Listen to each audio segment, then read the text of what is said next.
All right, we are going to go ahead and get started. We still have a couple people signing in, and there'll be people coming and going throughout the night. So make yourselves comfortable. There's lots of food out there, there's some water. Just to start quickly, my name is Melissa Moore, and I'm the executive director of Read Muskegon. And we are really excited to be hosting our second ever Candidates Forum with a focus on education and some of the issues surrounding that. The reason we do this at Read Muskegon, our mission is to increase the quality of life in Muskegon County through improved literacy. And literacy to us doesn't just mean reading. It means taking the power of reading, communication, comprehension, and putting that to work to change your own life, the lives of others around you, and your community.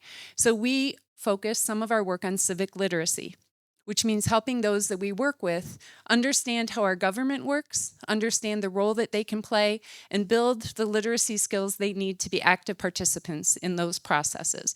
So part of what you'll see tonight are participants from Read Muskegon programs, some of our community partners who will be asking some of the questions. So we're really excited about that. I do want to say as a disclaimer as we move on tonight that this forum was in part funded by a grant through the Community Foundation, which is what is helping to pay for the live broadcast of this. One of our candidates in the county commission race is a part of the Muskegon channel, so we made sure to work directly with the staff there and not with him so that it would be unbiased in that role. So I just wanted to make sure everybody understood that. And with that being said, I'm really excited this year that we are partnering with the Muskegon Heights Alumni chapter of Delta Sigma Theta Sorority Incorporated. And so I'd like to introduce Jocelyn Hines. She can tell you more about why they're involved in this and give you a little bit more information about how tonight's forum is going to run.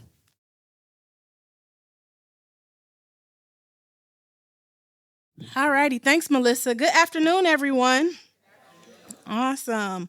Okay, so today's forum will take place in three. Before I get started, let me introduce myself. I'm Jocelyn Hines, and I serve as the Social Action Chair for our Muskegon Heights Alumni chapter of Delta Sigma Theta Sorority Incorporated. I am standing in the absence of our chapter president, Shamika Johnson, who will be joining us a little later. One great thing about Delta Sigma Theta is that our organization really is very instrumental in social action efforts. And so one of the reasons we're excited to participate today is we know how important it is to inform our community on all things social action, civic engagement, voter registration, and mobilization. So we were really excited that we were able to partner with Read Muskegon to pull off this phenomenal event. And we thank you all for joining us, and we're thankful for the candidates that were able to join us as well. So to kind of talk a little bit about how this evening will go, today's forum will take place in three roughly 45-minute parts, starting in a few minutes with candidates from, I'm guessing we're starting with judicial candidates, so I get my script right, and then they'll be followed by county commission races, and then state house and senate candidates. There will be approximately a 10-minute break in between groups where candidates are invited to interact with the public, as well as grab refreshments. All candidates from the Muskegon County judicial races, Board of Commissions, and the 87th, 88th, 89th, and 102nd State House districts were invited to participate. So just to give you all some brief rules on how today will go, candidates will have 1 minute to give you all opening statements and 1 minute for closing statements. Questions of public interest will be posed to each candidate with 1 minute given to respond. To help keep us on pace, support staff, which is Dwana here, will flash a yellow card indicating that there are 15 seconds left and a red card when time is up. Pink, red. If time allows, we will take questions from the audience. Our first moderator for this evening is Kanisha Harris, which I'm glad she was able to join us today. She is the Adult Probation Officer for Kent County. Okay, I'll introduce Kanisha, and she will tell you all a little bit about herself. Thank you.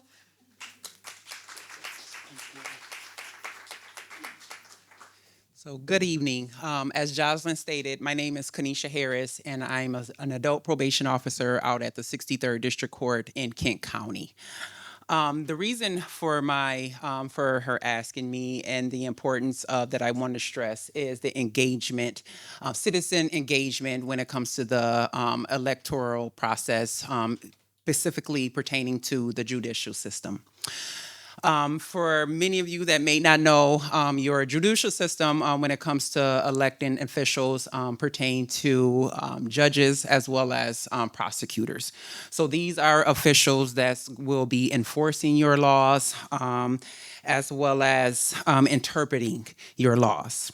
So it's very crucial that you guys stay engaged. And by engaging, as you guys are engaging tonight, you showed up, whether you are in person or in line, to one, educate yourself. It's important that you continue to educate yourself on the officials that you will be electing into the system, simply because, again, these are officials that will be interpreting and shaping your laws of today, and not just for today, but for the future to come. It's also important that you engage when educating yourself, when selecting these individuals, because, again, these are officials that play crucial roles to upholding your justice, protecting rights, as well as maintaining accountability. So by participating in your elections, you are not only influencing the legislative decisions, but also the individuals who ensure the laws that is applied, that they are applied fairly, promoting a more just and equitable society. Today, I have the honor to introduce, as well as that is a part of you guys judicial. That is one of your guys judicial elect officials, Chief Circuit Court and Probate Court Judge, the Honorable Gregory Pittman. He will again begin with a 1-minute opening statement, following by questions from the representatives, and will conclude with a 1-minute closing statement. Well, thank you very much. Good evening. So, education and literacy and the criminal justice system, essentially. A wonderful intersection to have this conversation about tonight. You know, the Bible says that there's nothing new under the sun, and I agree. But yet there are different ways to deal with all of those things that yet exist. And this, I think, is a pretty novel conversation to have as it pertains to the election of a judge. If we can resolve the issues surrounding education and literacy, it is very possible that after my term, when I get elected, not now, but after, you may not need another judge if we can resolve those issues. So I'm welcomed and happy to be a part of those conversations. So thank you, Read Muskegon. Thank you, Alumni Chapter, Muskegon Heights Alumni Chapter of Delta Sigma Theta Incorporated. And thank you for moderating for us this evening. And with that, I'm going to stop, and I'm going to hopefully be able to give you some good answers to some very important questions. And I promise it will probably be that I will leave far more educated than you will from me. Thank you.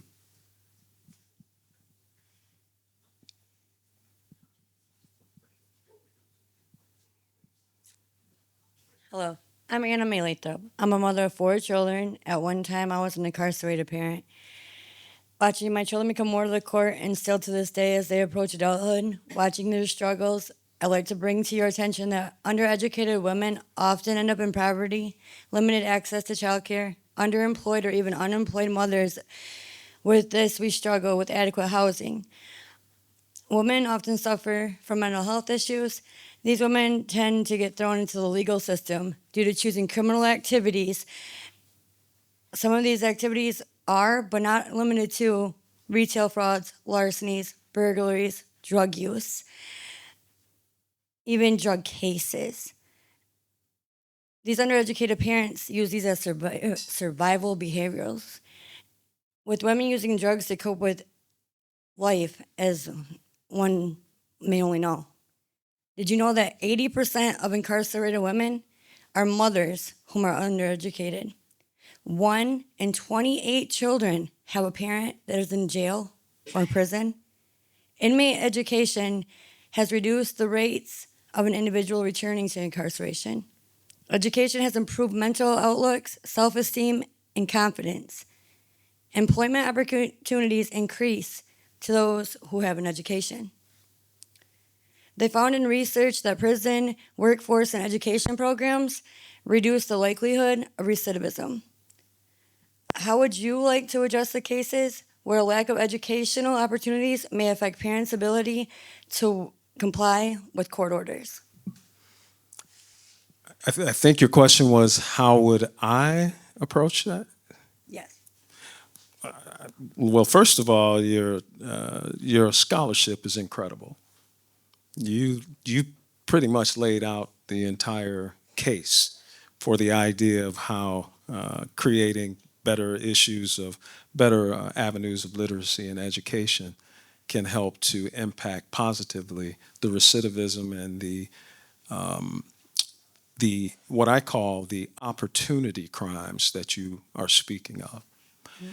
People commit these crimes because they're looking for an opportunity to be able to make things better for themselves in the way that they are able to process the idea of making it better for themselves. These are not matters of people being evil or looking to do harm to society or anything else. These are people who are attempting in their way to find some better thing for themselves at that temporal moment. You know, as a judge, I think I have a responsibility to this community to hold people accountable. I don't think anybody in here would disagree that accountability is a part of this process. And that accountability is built into the statutes that I have to follow when I am following the law. But then the disposition. What do we do after we have hold people accountable? That's what you're talking about. And that's where you want people who have a heart and a mind and an understanding and some life experience to be able to fashion decisions that make sense, not simply rote ideas of punishing those who have committed whatever crime they've committed. Absolutely. Thank you. You're welcome. Thank you.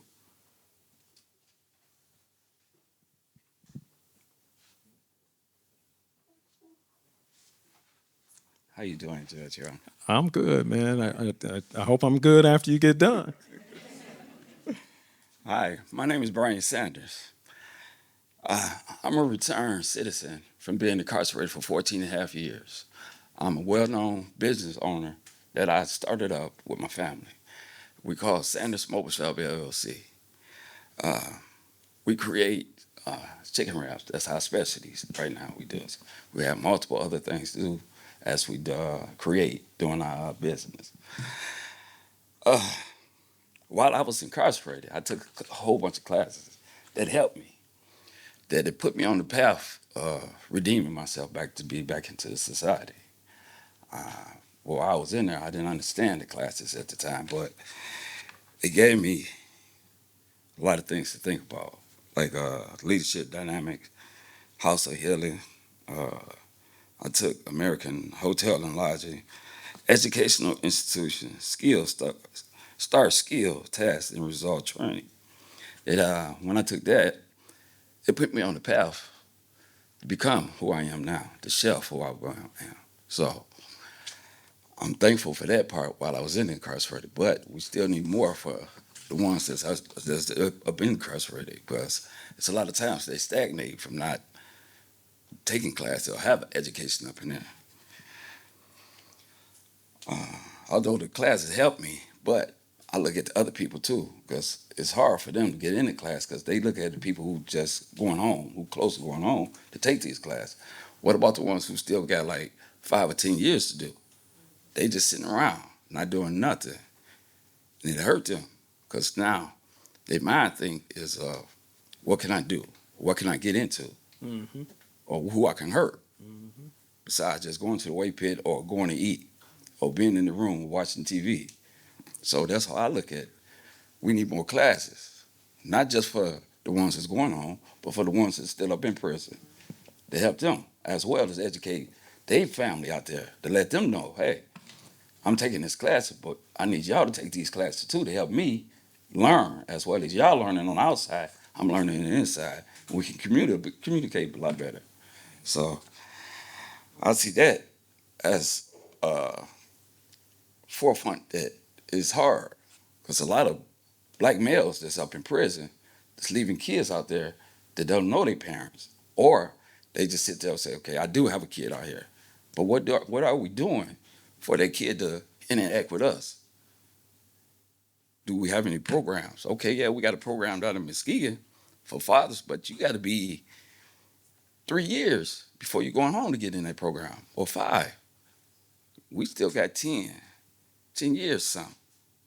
Get us a college course or something to help them doing that so they can look at the future or they coming home. See, is what I see it, because we have a lot of faults that's going on down there. But I done been to like 5 different prisons and I see it. Everywhere I go, it's still the same thing. So we not helping each other. We hurting each other because we always having negativity towards each other or trying to do something to each other to get over that person. Now, I'd like to ask you this. How would you advocate for or support expanding access to education and resource for juveniles and adults, such as vocational training or higher education within the correctional system at both local and state level? Great question. And God bless you, man. Bless your heart. Thank you. Glad for your success. Thank you.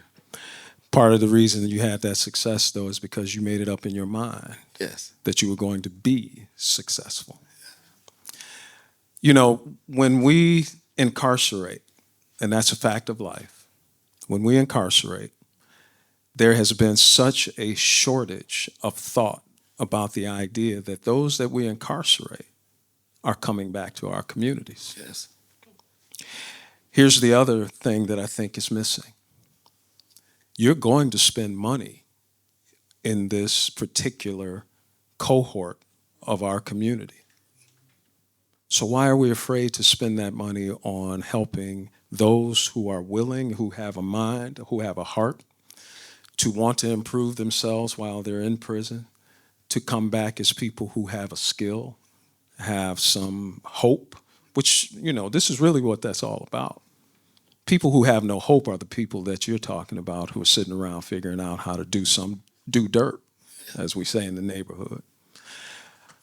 So, you know, the will of we who are in this system, and I include legislators, because I have to kind of stay in my lane. You know, I have to do what I'm allowed to do based on what the statutes allow me to do. But we need to find the will to appreciate that we can either bring men like you back as productive, capable, income-generating, positive, contributing members of our society, or we can let you come back as better criminals, because that's the breeding ground for understanding how to do what's the dirt that you did before, how to do it better, Yes. which is what happens. Am I right? Yes. Yeah. So it's going to take a will of all of us who are in this system to do that, including me being willing to make sure that I make those types of dispositions when I have that opportunity. Thank you. Thank you. We ask that as the citizen representatives come up, can we kind of limit our narratives and ask more following up questions? How you doing, Judge? My name is Shars Briggs. Good. My question is, Muskegon County has had several successful expungement events. What is your proposal on expungements? I'm sorry, I'm having just a little bit of difficulty hearing. Oh, I'm sorry. Can you hear me now? Or am I too close? All right, my name is Shars Briggs. Muskegon County has had several successful expungement events. What is your proposal on expungements, and would you support offering more of these events? It's several. I missed several what types of events? Expungement. Oh, expungement, yes. Well, I think everybody is now on the right track, including the legislature and the governor signing off on the idea that expungement should be as automatic as it possibly can be. Nobody needs to walk around with the albatross of a criminal conviction for something that happened 25, 30 years ago, or something of a low-level offense, if you will, that creates now another barrier for the opportunity to become gainfully employed, to become a person who can live in a certain neighborhood, all of the barriers that are created by that criminal record. I wholeheartedly believe in the idea of expungement. But let me take it a little further. See, I'm a family court judge, and I don't do a lot of adult criminal matters. But I think the equivalent of what we try to do in family court dealing with child support is to have child support amnesty opportunities. The same albatross across hanging off someone's neck that they are being charged for child support of a child who's got children, who's probably got grandchildren. We're talking about cases, I have cases as far back as 1985 where people are still being brought into custody to answer for thousands and thousands of dollars, and it causes them not to be able to move forward in their life. So we hold these amnesties, which are equivalent to the expungement type area, to try to give them the opportunity in a ordered way to figure out how to reduce those sums of money that cause such difficulty for them. So I believe in that. Okay. Thank you. You're welcome.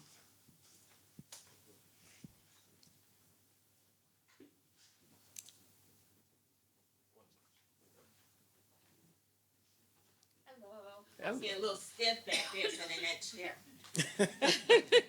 When you get my age, you'll know what I'm talking about. My name is Shauna Hunter. I'm the executive director of Pathfinders, which is a grassroots organization that has been in Muskegon Heights since 1997. During that time, I've been with children who have been buried, whose family members have been buried, but it also is a reflection of the high-risk youth that I deal with in Muskegon County. The North Carolina done a test, if you will, or a survey, and it's saying that $327 million is accounted for 10% of that is accounted for children who are at high-risk behaviors. So we can do preventative measure. And so there it says that the high-risk behaviors associated with these costs are preventable with psychological interventions, including family-based prevention programs and after-school programs. What has your personal experience with juvenile prevention programs? What has been your personal experience with the juvenile prevention programs, and what role do you see the court being able to play in continuing to promote this type of programming? Do you see a need for more of these programs in Muskegon County? And then I'd like to add, do you see a more equitable approach for the after-school programs in Muskegon County? Equitable pertaining to what? Equitable meaning there's not just one after-school program, Boys and Girls Club in Muskegon County, but there are grassroots organizations such as Pathfinders. What will you do to promote that grassroots organization that will promote prevention for the children that are high risk and the families? So let me talk about this from this perspective, because that kind of is a question that takes me away from the bench. And takes me into a different role as a member of this community. Yes. One of the things I was involved in, by the way, I was one of the founding members of the Boys and Girls Club here. I mean, at the very inception of the Boys and Girls Club. One of the things that we've done in the effort to try to address some of those inequities is we've created a charter school here, Muskegon Covenant Academy. There's one of the school board members back there. I was one of the founding members of the Muskegon Covenant Academy, and we now have schools also in Saginaw and Kalamazoo, and in conversations to start a school in Lansing. If we're addressing these issues that we're talking about tonight, education and literacy, I can't think of a better preventive program than a young person who has a legitimate opportunity to learn to read at what we required at MCA, which is an 8th grade level, which has been identified as the level at which people need to be able to read to work most of the jobs that our communities have to offer to them. Education and literacy helps reduce homelessness. Yes. We believe that that homeless component is best addressed by being educated. We created a place for students to be able to live, the Covenant Hall that goes along with that. So I fully believe in that, and I've put my time and effort into those types of things. Now, I got a red card, but I need to be able to tell her about what it is she asked. Is that okay? I don't have an opponent here. She decided to do whatever she decided to do tonight, so I'm going to take a little bit of that time. And I would like the answer to the equitable problem or barrier with the after-school programs and how after-school programs help preventative measures. I'm very familiar with Covenant Academy, but what about the after-school programs? I personally have over 100 youth in the summer, and I have over 180 that is enrolled. So here, what's your question? My question is, what is your personal experience, and what do you see as the judicial, how can the judicial department help form these relationships and help it be more equitable? Call me. Okay. I mean, that's really it. Okay. I sat as presiding judge of the family court for approximately 12 years.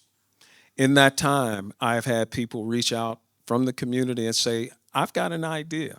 Okay. What do? I link them up with the administrators and the program managers in our court, and we find the commonality to be able to create that opportunity for the type of programming you're talking about.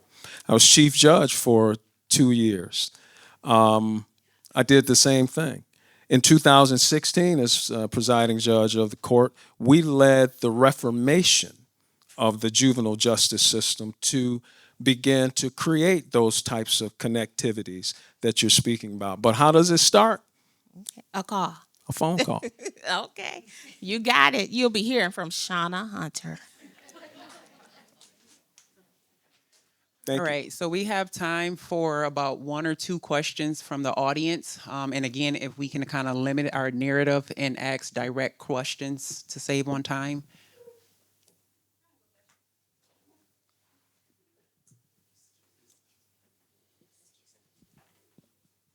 Hello. Hello.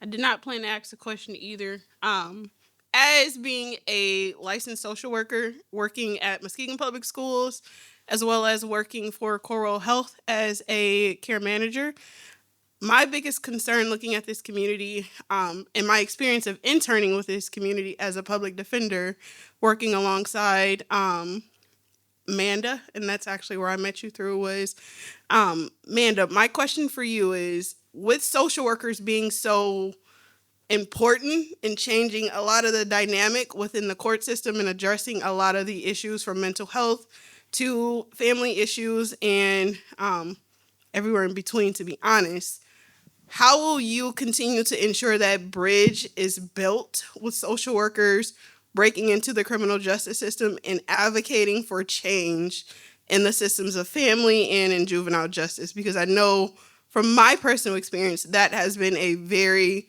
big barrier with having social workers being accepted around attorneys and in that legal field. So how will you continue to make sure that that bridge is built to allow that advocacy to happen at your level?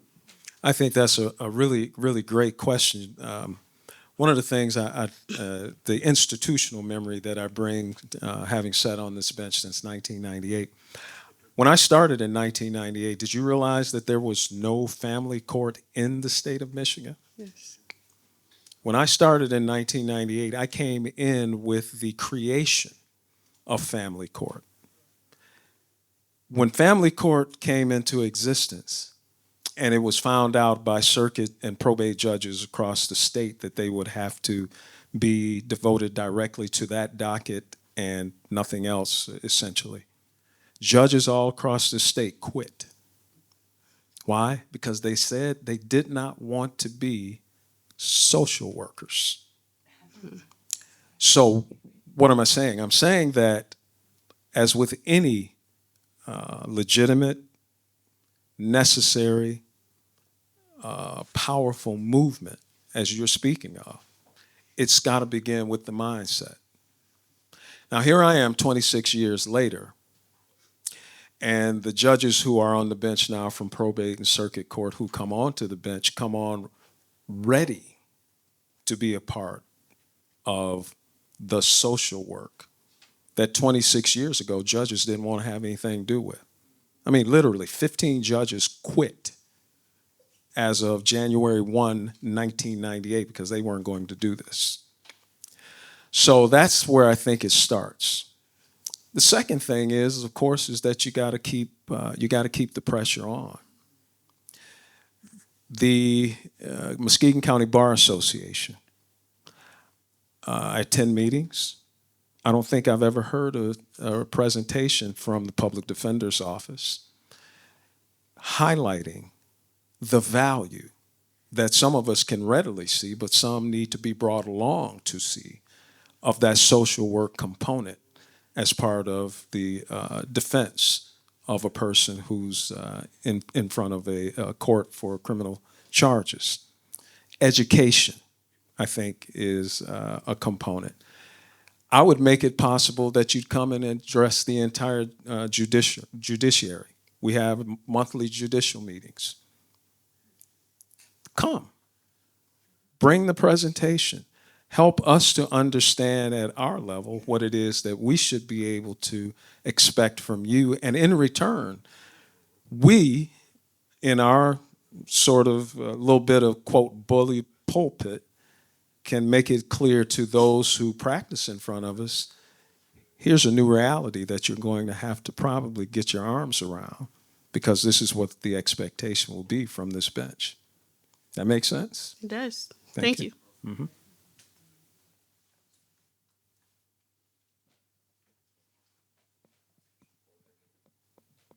Again, we have time for about one more question from the audience. Yeah, this isn't intimidating.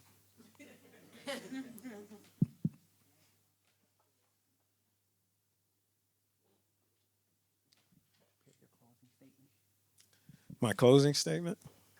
Okay. Well, I mean, we're here because of the issues that I think Read Muskegon and Delta Sigma Theta have so, I think, appropriately identified. The idea that the intersection of education and literacy in combination with our court systems and how we approach things in the administration of justice is an important conversation. And I'm glad that you're taking that on. I think the mission that Read Muskegon has put its hands to is a life-changing, life-affirming, trajectory-changing mission for this entire community. Every time a person is able to read and comprehend and understand, they find some level of freedom that they did not have the moment before. The fear, the apprehension, the uncertainty of the idea that I simply cannot communicate as well as others through the written word, through the comprehension of those written words, is the equivalent of me ordering someone to be shackled and handcuffed and placed in a position where their freedom is essentially truncated.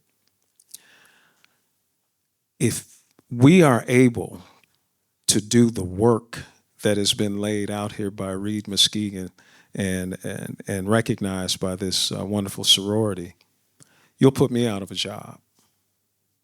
You'll put me out of a job, and I would gladly go away. That's what we should be really heading ourselves toward. That's the goal here, is to give people hope, and hope comes through their ability to be educated, their ability to understand, their ability to communicate like all of us communicate, especially through the written word. Hope is life. And literacy is one of those lifelines to that hope. Don't quit till you vote for Pitt.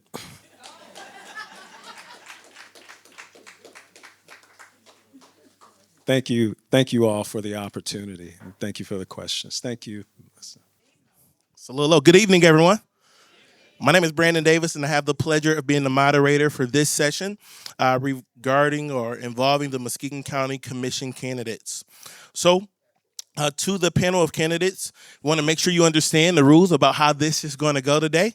Each candidate will have time for 1 minute opening statement and a 1 minute closing statement. Questions of public interest will be posed to each candidate, with 1 minute being given to respond. Given the size of this panel, that 1 minute is going to be held very strictly, right? Okay, so that you'll have the 1 minute to respond to those questions, as well as the 1 minute for your opening and closing statement. We're going to start on my left and work around to the right, and then with each new question, we will scoot over a seat for the person who begins. I hope that's making sense to everyone. So with that, we will start with Mr. O'Reilly with his opening statement. Oh, let's go back and talk about the time cards again. I want to make sure you all understand these time cards. So we have wonderful support staff here who will hold up a yellow card indicating that you have 15 seconds left, and they'll hold up the red card when it's time to stop. If you don't stop, I will stop you. All right? You promised. I promised. You promised you wouldn't stop. All right, so we'll get started now. Good evening, and thank you for having me. My name is Andy O'Reilly, and I'm running for District 2 Commissioner of Muskegon County. I'm running for the simple fact that I don't think District 2 has been represented at all for the last 8 years. I think the candidates that or the representatives that we've had have been absentee.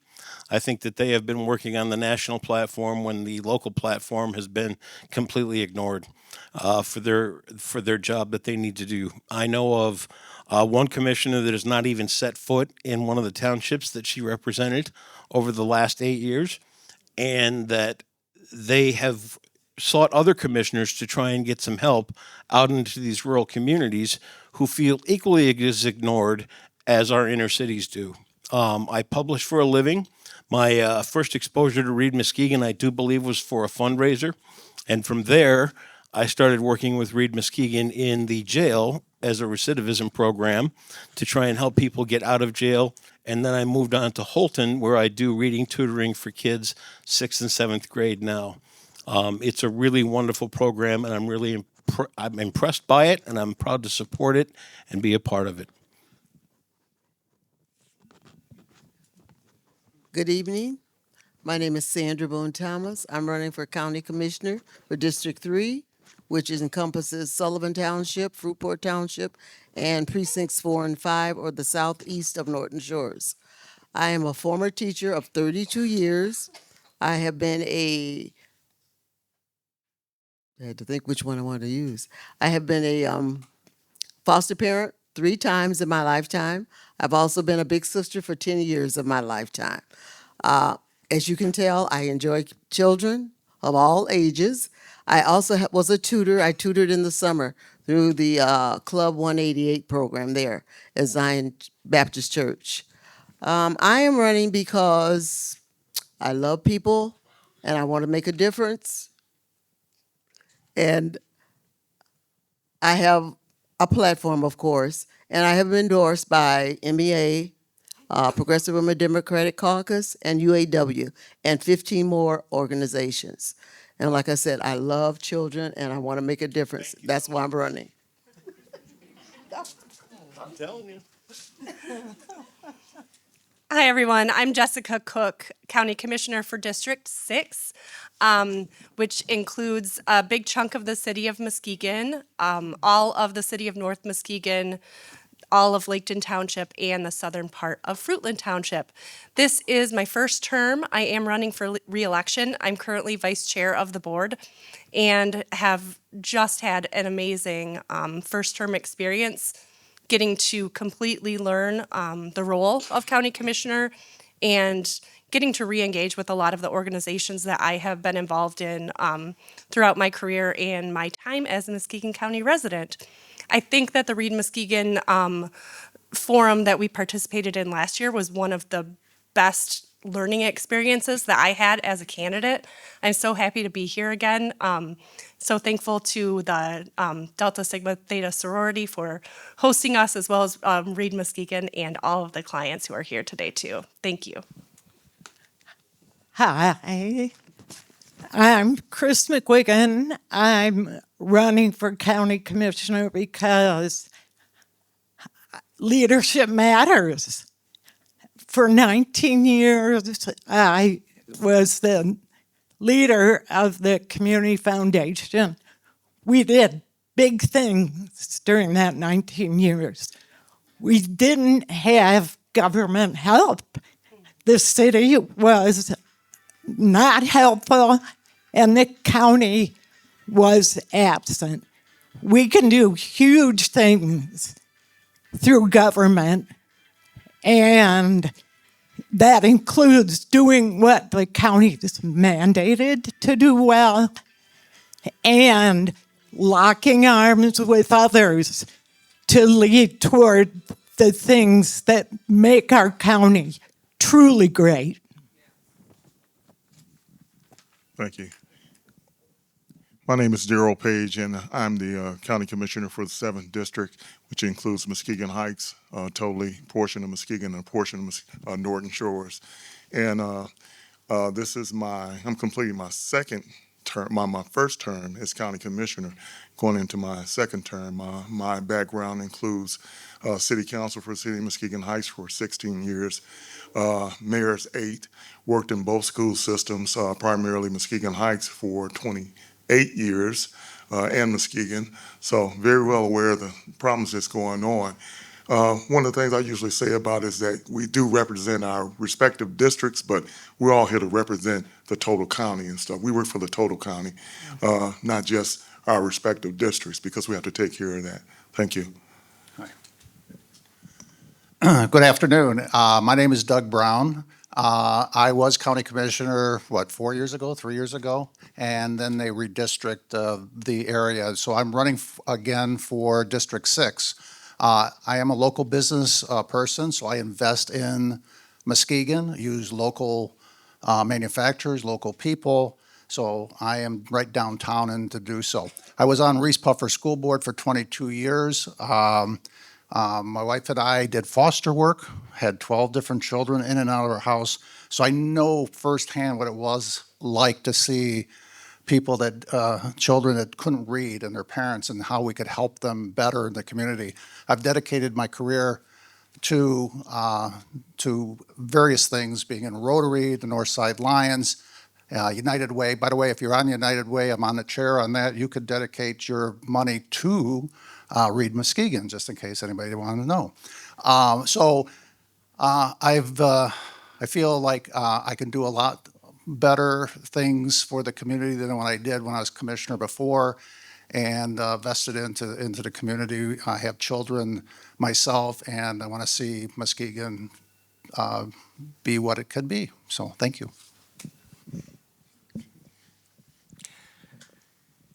Hi, I'm Dan Potts. I'm running for County Commission in District 4. I'm a lifelong resident, and it's been a wonderful place to live, work, raise a family, and play. I'm running because I want to give back to the community that's given so much to me. I've learned a great deal about what's important to people when I knock doors and attend events and talk to constituents. Many have national concerns, but what I'm really focused on are local. I am one of the candidates who was profoundly impacted by what I learned at the Read Muskegon event 2 years ago. The statistics are stunning. When I talk to people out in the public, they are floored by it. They don't know that. So when I lost 2 years ago, I made a decision to become more involved, and I became a self-described ambassador for Read Muskegon. I've spent not countless, but many hours at the place. My daughter and I volunteered, and then my wife came along. Thank you. I'm Bruce Freilich. I'm a candidate for County Commission from District 1, the northwest corner of the county, plus all of Dalton and Blue Lake Township and the northern two-thirds of Fruitland Township. I have several issues and some experience. You'll see them on a flyer back in the back room here. I want to emphasize that I have 21 years of experience combined on 4 other public boards.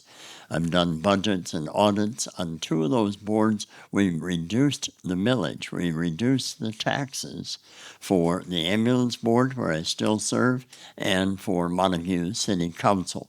We had enough for reserves, and we put money back in the hands of the public. Read Muskegon and I are connected because my wife and I were volunteer readers at Martin Luther King School, and we had profound experiences there.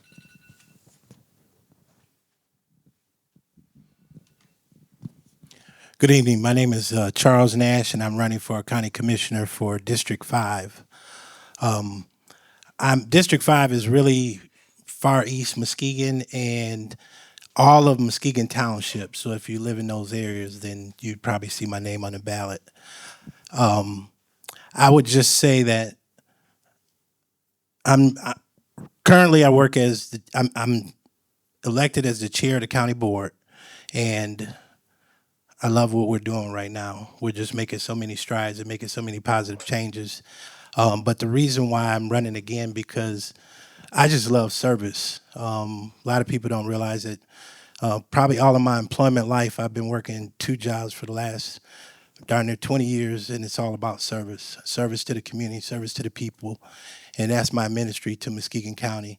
And I just want to continue that work because we're moving in the right direction, and I think that I can be a catalyst for that because, you know, after 7 terms and 14 years, I'm probably your strongest candidate. Thank you.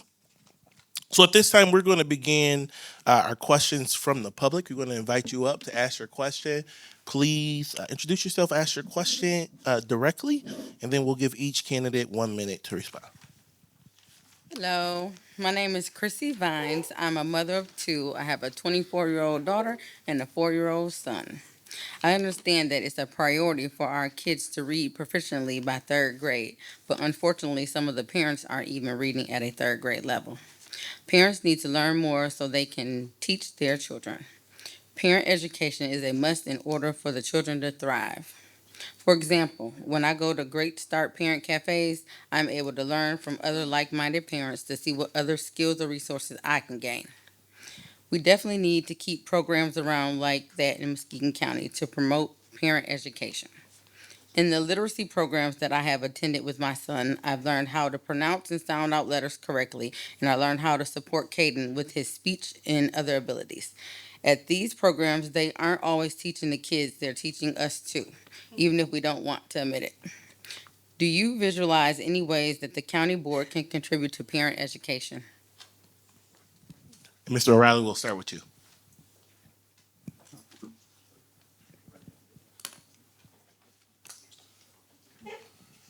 I think one of the key things to both parental education and children education is engagement. It's got to be something that people are interested in. You can't continue to put the same thing out in front of kids today that they did when I was in the 8th grade because it's just boredom. One example I can give you is that in Holton, we have some children up there that were having a hard time with comprehension and reading, and I asked a 6th grade girl, what was the last book she comprehended really well. And she said, The Summer I Turned Pretty. And she gave me a summary of that book in about a minute. And I mean, it was on spot. So to engage kids and to engage adults that need to learn to read better and work together better is what we need to find. We need to find what makes them click and what makes them tick. And my solution to that was actually I brought radio spots up to teach these kids how to record radio. And what they did was recorded a 30-second radio script. We produced it right there, and we sent them home with an MP3 of them doing a commercial. And they seem to enjoy it a lot. Thank you, sir. To add on to what Andy has said, I feel that reading with your child and you being engaged also makes a big difference. It gives him or her that opportunity as far as to realize that reading is important. And I think that you need to be supportive of your child. And I have a philosophy, and I know you guys have heard some of you, many of you have heard it.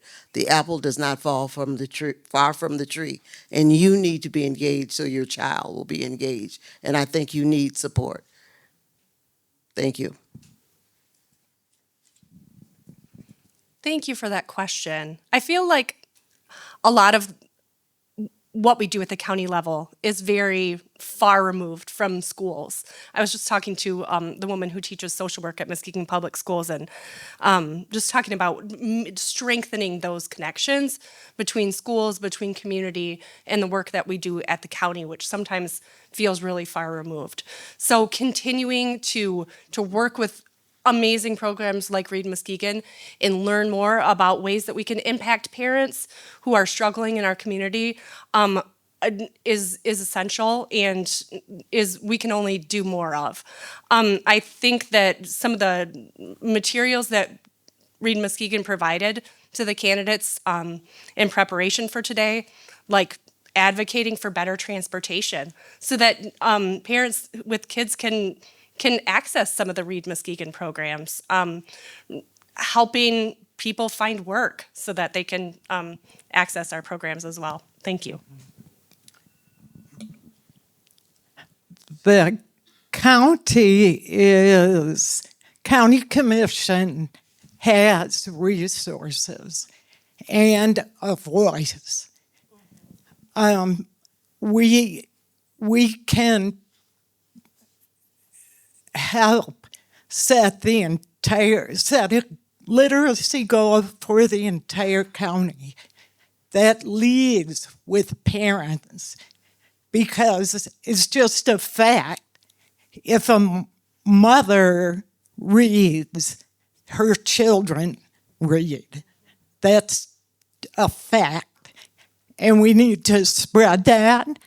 The county, as a leader, should lock arms with Read Muskegon, with all the reading programs, and support that.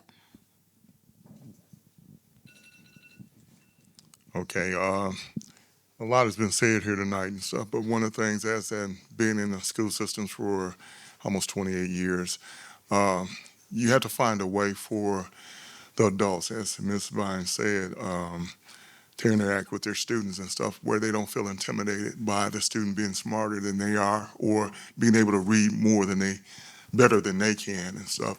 You have to kind of meet it at its root. So that doesn't mean that it's a 9 o'clock program when you have a parent who works from that time trying to put food on the table too, and also help educate that child. I know that's the parent's responsibility, but we have to make it kind of conducive and for both, to join in the program to actually be beneficial and stuff. But yes, parents need to be educated as well.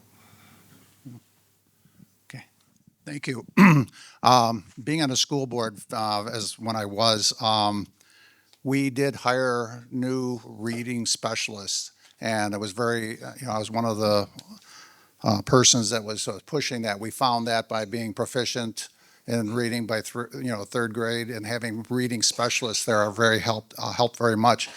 one thing, as a commissioner, I had the opportunity of being on the department DHS, and I see Judge Pittman knows a little bit about this, and Aslan. When you have foster parent, being a foster parent, you understand it was very hard sometimes for the parent couldn't read. So I suggested as a commissioner that we put a reading program for the parents, because they can't tell the kids what to do if they can't read the instructions that they're getting from that. So those were little things that can do from the county level. I do believe that there are other organizations. I know the Northside Lions has a reading program with the local schools where they come in and do that too. So my understanding is that at the county level, we may not have as strong of an effect, but we certainly can advocate for it. And when we know that it's a problem and that you're able to raise awareness, I would like to think that we could collaborate with Read Muskegon to promote better reading programs.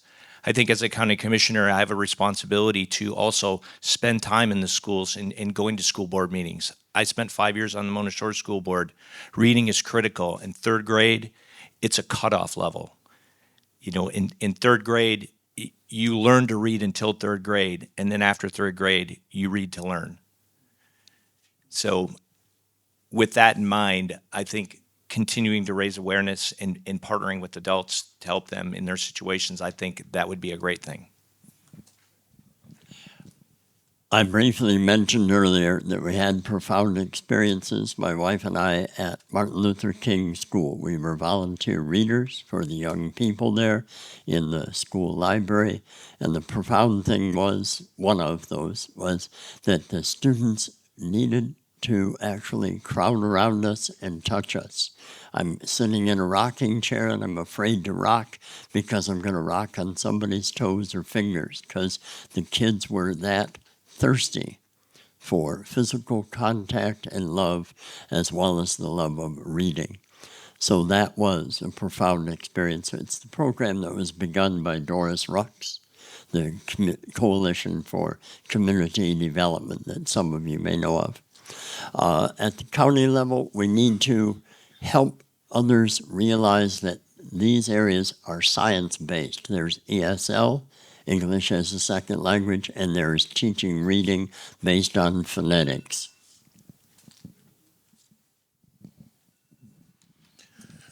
When thinking about this, I just think about, you'll probably hear this from me more and more as we go, but my word is collaboration. That's the new word that I'm going to keep using until this is over for me.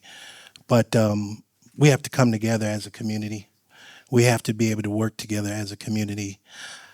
Muskegon County may not be the main catalyst for this, but we can be a partner with Read Muskegon, with Pathfinders, with any other programs. I don't believe in reinventing the wheel also. Sometimes there's programs that are out there that we can pull in, that we can just copy and paste right into place. But it takes a community. Like they say, it used to take a village to raise a child. That's what it does. It takes a village, and we have to work together, we have to collaborate together, and we have to stay focused. What I would love to see is places like Pathfinders and parents like yourself continue to advocate with us even after today, to keep that in our face, to keep that focus so that we stay on task. Thank you. At this time, we will receive our next question, and responses will begin with Ms. Boone-Thomas. Good evening, guys. I'm Anna Mae. I've been actively engaged within the community since November of 2022. As we all know, lack of transportation has been an ongoing issue for Muskegon County. I attended a parent workshop village. At this workshop, mothers identified transportation as a huge barrier. At this time, we decided to advocate for change in public transportation. Following up from our workshop, we had partnered with the Literacy Collaborative and the Livability Lab. We met with some MATS busing staff to learn that this is an ongoing issue due to federal and or state funding. Prior to presenting this to you, I personally rode a MATS bus for several hours collecting stories. With my knowledge and research, I'd like to shine some light on this subject to the people who can help bring some solutions to the citizens of Muskegon County. I'd like to read a direct statement of a woman who touched my heart, as people with adequate transportation may not face some of the same concerns. Have you ever had to walk a mile or two in a blizzard to get to your workplace? How about the rain, thunder, and lightning, or the blazing heat of the summer? How about paying $10 out of your minimum wage check to get rides from a neighbor or a friend? When your household is on a budget and it's choosing transportation or providing for your basic needs, my feet will always be my option. With that, I ask you, do you visualize any ways the county board can contribute to solutions for transportation?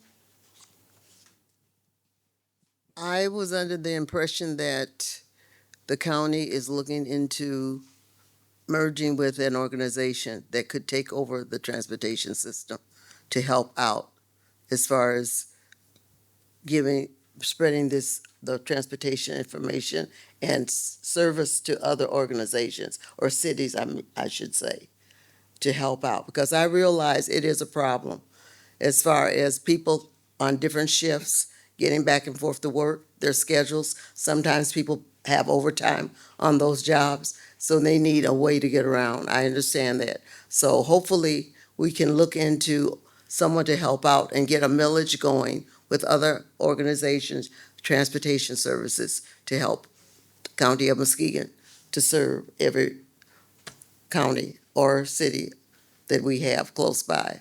Whitehall, Muskegon, out at Layton Township, whatever that's needed, so people can get to work, because it is important. Thank you. So yes, as Ms. Boone Thomas alluded to, we are aware of the problem and of possible solutions. It's frustrating how much time it takes. Our transportation system that we have right now, our MATS transportation system, which is buses and also go-to vans, is heavily, heavily subsidized with federal money and state money. But we do have a choice about how that money is spent within the community. So it's something that we have been working on since I took office. We are in the middle of investigating, transitioning the system away from county control to private control, and then possibly looking into a millage to help support it so that we're not relying on federal subsidy, because it's not enough. It's just simply not enough. Mm-hmm. I grew up in South Bend, Indiana. I became a lawyer, a successful lawyer, because of the public buses. Since I've been in Muskegon, I can't figure out why our bus system keeps getting less helpful. It doesn't have to be that way. It's our attitude toward it. It's not right. The bus in Muskegon 50 years ago took kids all over the county. It opened up worlds. It took kids to the library. It made them successful. We can do better.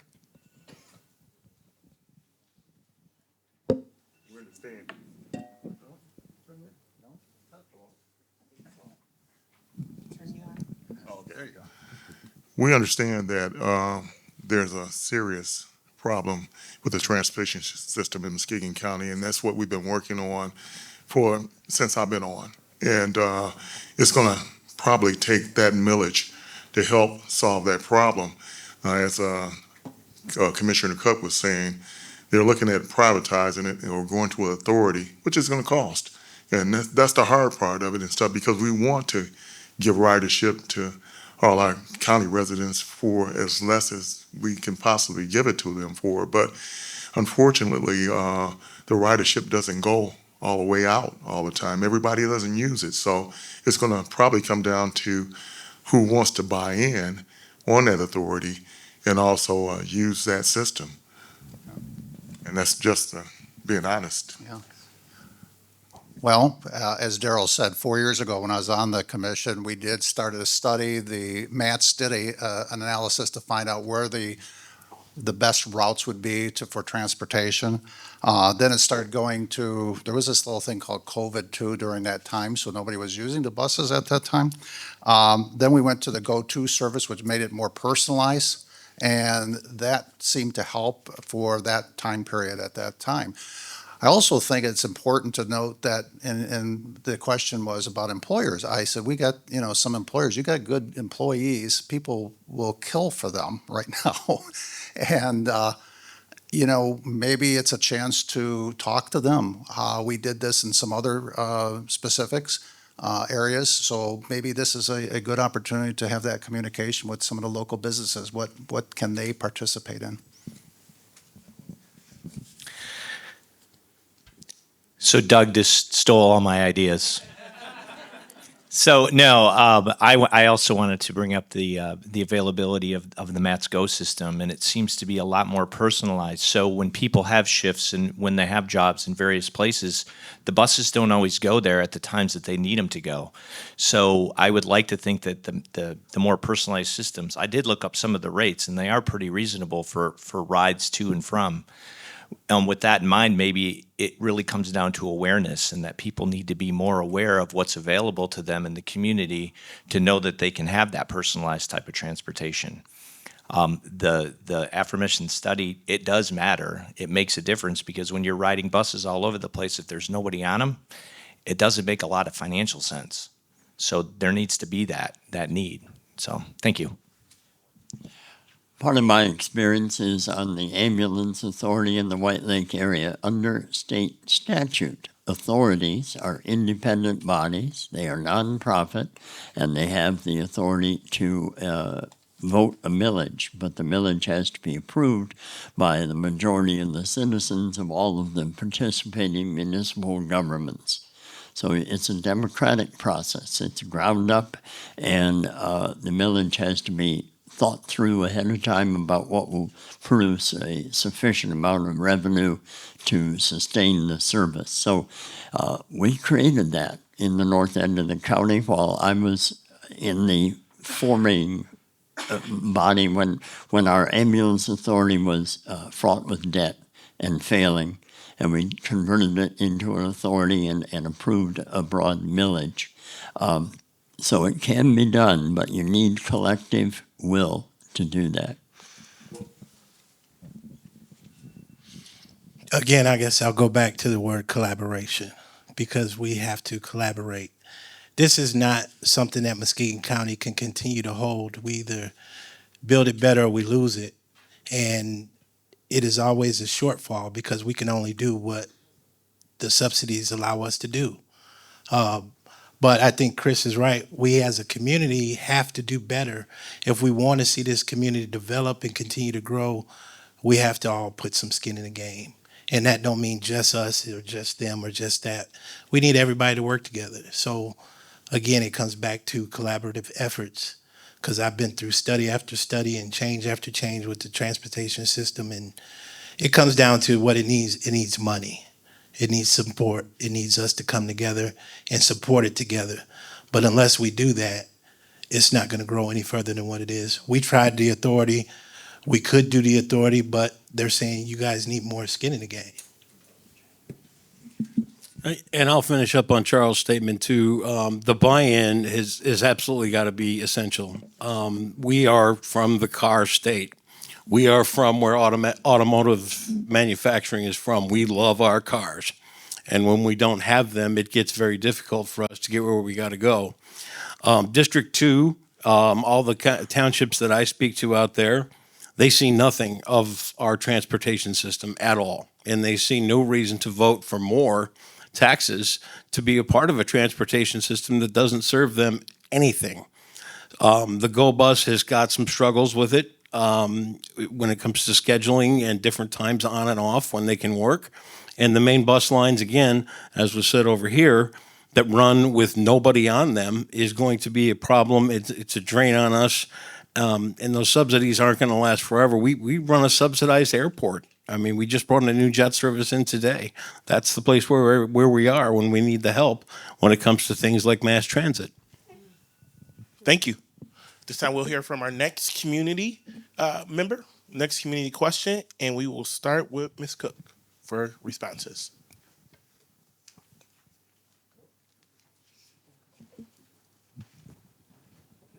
Hello, my name is Shars. Can y'all hear me?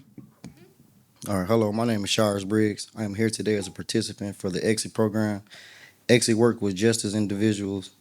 Exit works with justice involved individuals and offers work training, educational opportunities, and more. I have been attending for 9 weeks, and I am set to move forward to the paid training program next week. During my time at Exit, I have participated in a lot of classes and obtained basic certification in CPR, OSHA 10, hydraulics and robotics, machinery, CNC, print reading, welding, and more.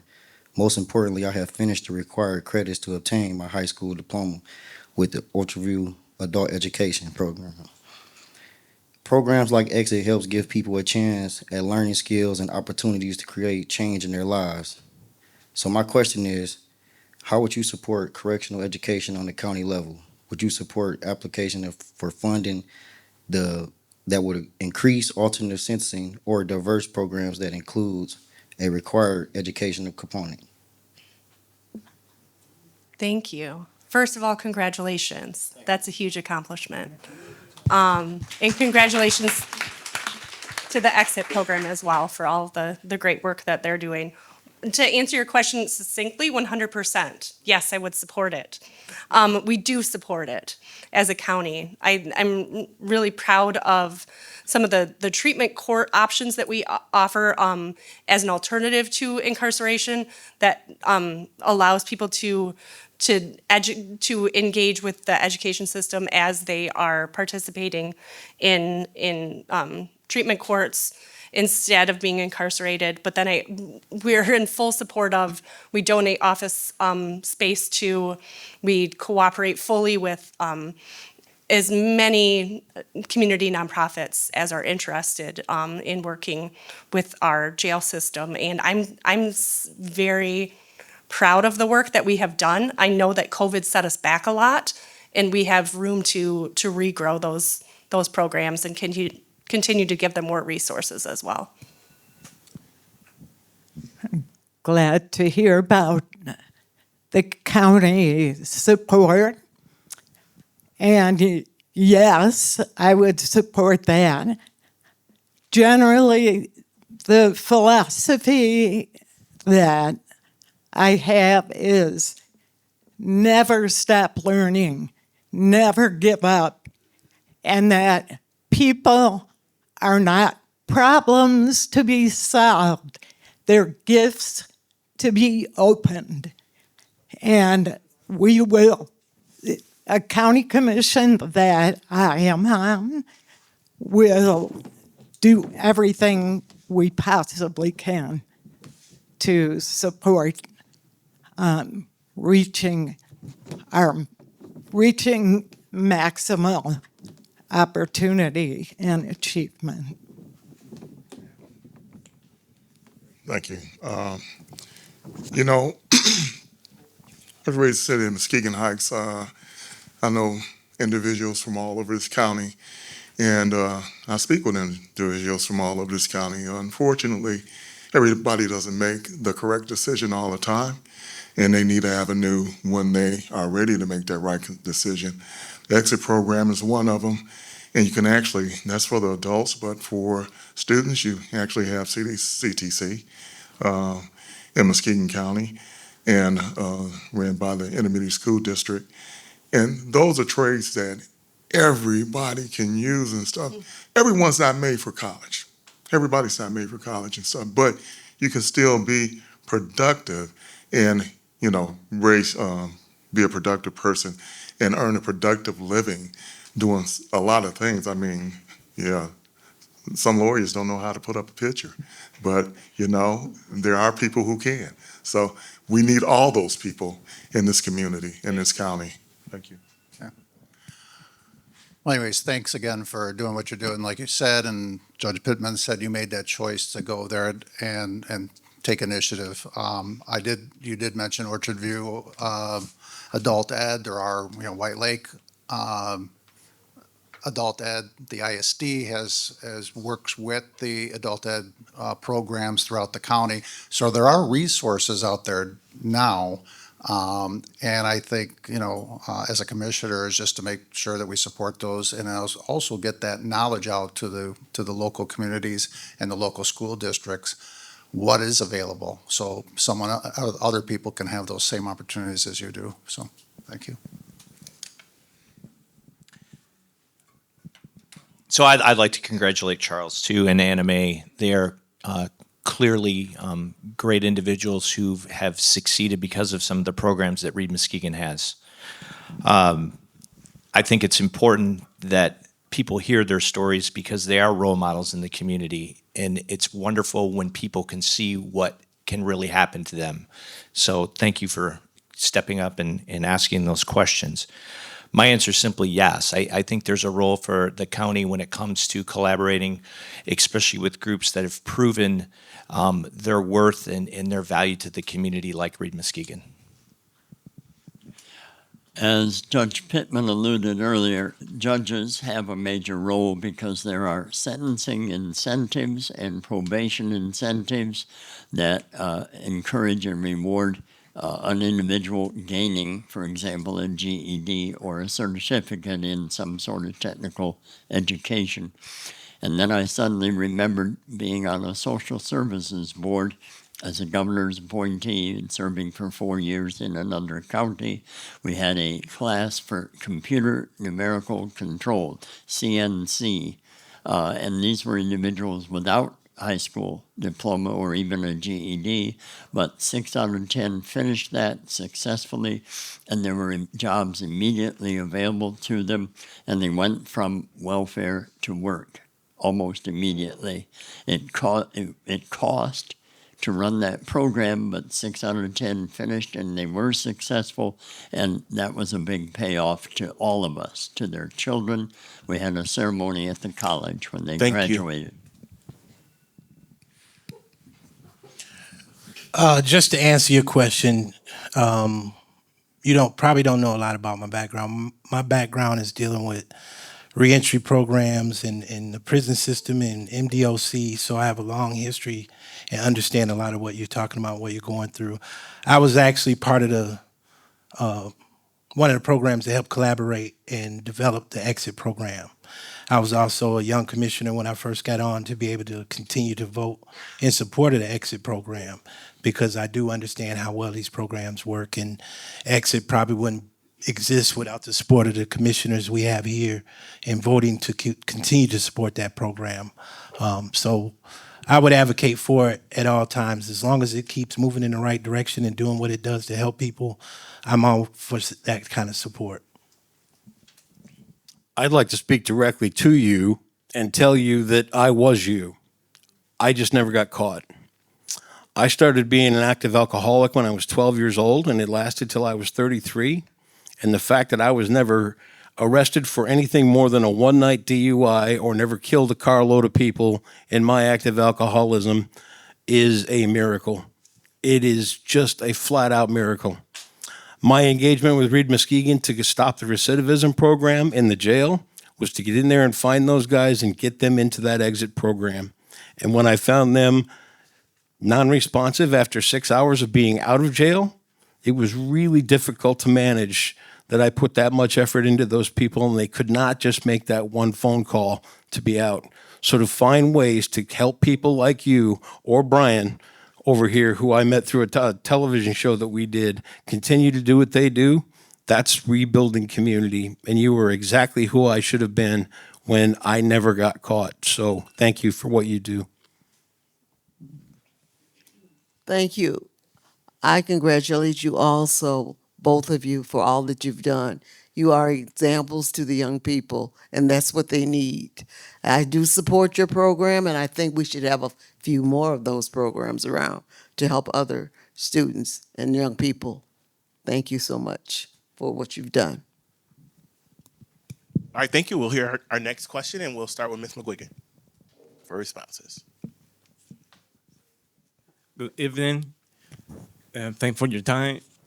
Thank Read Muskegon for having me here. My name is David, or David. I have almost 6 years in the U.S. and 5 years in Muskegon.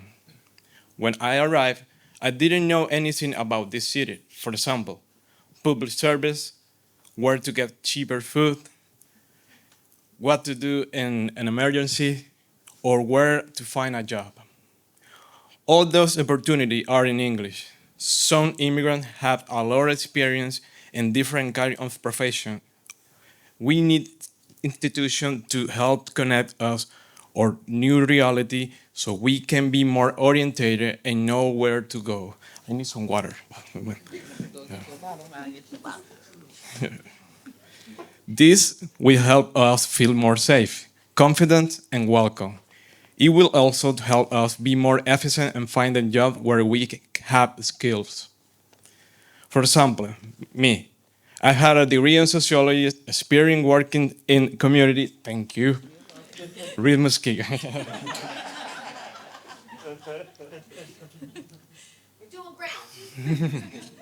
For example, me, I had a degree in sociology, experience working in community media and broadcasting, and I've been working in a restaurant for the past 6 years.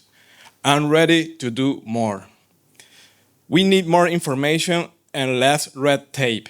Thank you for showing me that phrase.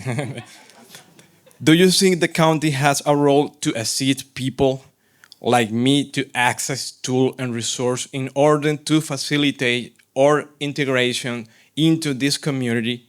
If yes, how? If no, why no?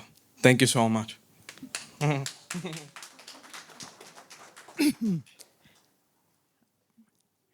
I met David Saturday night. This is incredible.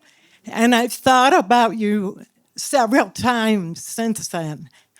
I was a Spanish major, and I told David that I don't speak Spanish. I mean, and I got straight A's because I wouldn't want to look like a fool. And so his willingness to ask the question, to integrate into the community is fantastic. In preparing for this today, I read that immigrants is not a word that Canada uses. They use the word newcomers. I just welcome you, David. Thank you, David, for that question. Yes, we have to do better in removing some of the barriers that don't allow all of our citizens and our residents to move forward. And that's something we have to work at in doing better. When I hear the word immigrants, I always tell people and stuff, I say, everybody's an immigrant in America. You know, and true people here were the Native Americans. So we're all here, you know, basically because we were brought from somewhere else or we came from somewhere else, right? But I agree, the barriers need to be removed so everybody can prosper. Unlike Chris, all I know is dos cervezas, por favor. So 2 beers, thank you, and donde españoles. So that's all I know. You know, as a local business guy, I just, some of you are Rotarians, and I introduced my friend, my neighbor, who is a Latino businessman and doing very good. I can talk to you later about that. And I think there's some resources there to network with others and how did they do it. And he owns his own business now, and he's very successful, and I'm supporting him in every way I can. I think there's some need, and I think, yes, we need to address those issues, but that would be mine, is to go to the businesses, and I can put you in touch and maybe some ideas for you. So I think your question was, is does the county have a plan to help integrate newcomers to Muskegon County? Does the county have a role? Does the county have a role? I think, yeah, absolutely the county should have a role to some extent. To me, once again, it's being able to partner, or like Charles likes to use this word, and so do I. I use it all the time, every day in my job, is collaborate. And it's just understanding and us being able to point you in those right directions, and making some of these services a lot more visible for you to see when you do come to our town. So we do need to continue to drive up our population here, even though some people are really happy with our community size and some would like it to be smaller. The reality is, we need to grow, and we really need to grow from the inside out, which means from the city out. Thank you for coming forward and sharing your story. We all should recognize that real lasting change in terms of reading and language skills needs to be based on involvement of actual professionals at it. And there is a discipline called English as a second language. There's also a discipline called teaching reading based on phonetics. Those are ground level serious programs that we need to try to make available, but that means professionals with those skills are going to cost us money, and that's where the collaboration, the sharing of resources, different agencies, each contributing part of the pot, so that you get a genuinely capable professional to raise your levels of language and reading and in a way that'll last.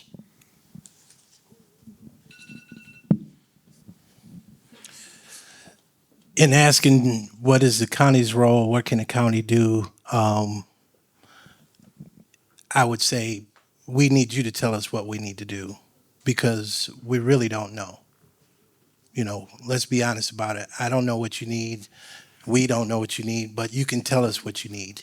And someone asked that about another subject the other day, and they said, what should we do? I said, you should get a whole bunch of people together like you and bring them to a county board meeting and stand up and make sure you make your public comments if you have to do it in a row all night long. Because that's the only way we really hear people. And I tell them, be your own advocate, be an advocate for your community, and come and present those things. But that's the problem we have in this community. I don't think we have many people show up at any meetings. So we have to kind of go off of what we know and what we feel from individuals like yourself. But we need people to come and be that advocate for whatever cause. And just a nugget, if you ever need any resources, dial 211. Did I hear the words broadcaster in your?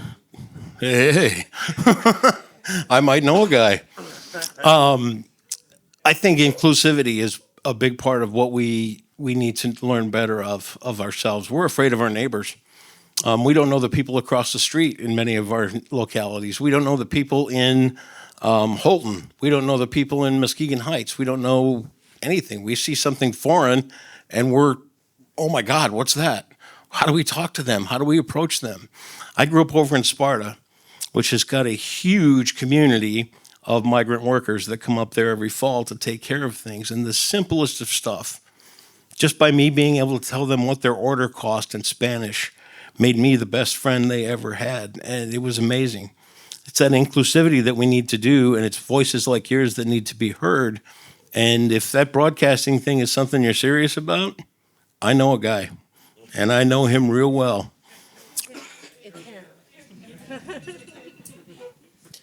Like Charles said, and many of the others on this panel said, thank you for getting up and speaking the way you did.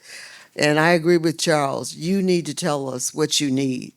We need to hear it from you so that we can make the right decisions, more of the right decisions, I'll put it that way. I feel the same way when the school board, like he says, people are showing up at the school board and your children are there, and I've been there. You need to be there. You're paying property taxes, even though you may not have any children in the system anymore. You need to be there. You need to know what's going on and let people know what your needs are. Thank you. Thank you. So one of the things that I learned about at this forum a couple of years ago is the language access plan. And to me, that is an easy answer to how the county can help new arrivals to this community cut through red tape. So the language access plan, I am not as educated about it as people from Read Muskegon, but it's basically a handbook for what you do when you're faced with someone who doesn't speak English as a first language and you don't speak their language.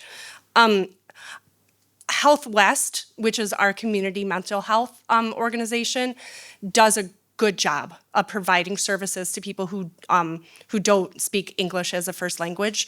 And all of our individual departments as counties do a good job as well, but we don't have a centralized plan, and that is something that I'm looking forward to working with Read Muskegon more on in my next term. I actually wrote down, while you were talking, email Melissa and ask her to make a presentation to the county board about the language access plan. Thank you. Thank you. Can we give a round of applause to all of our community members who asked questions? So at this time, we will allow our candidates to give their closing statements, and we will begin with Mr. Page.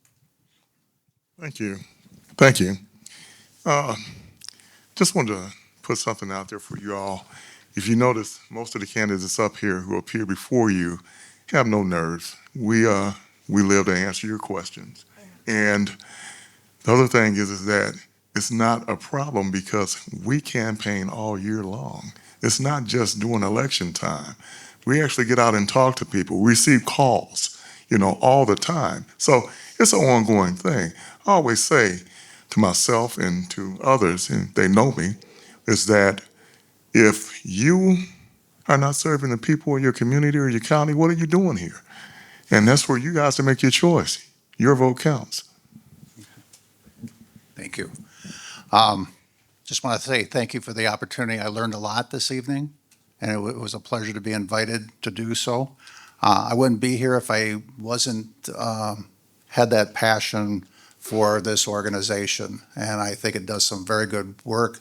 I was there last Friday, and there was some very passionate last Friday, at the lunch. It was some very passionate speakers there, which really affected some of the things.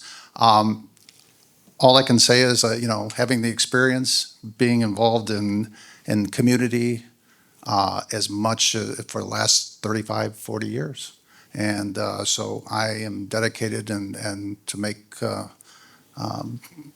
help Muskegon get better. Thank you.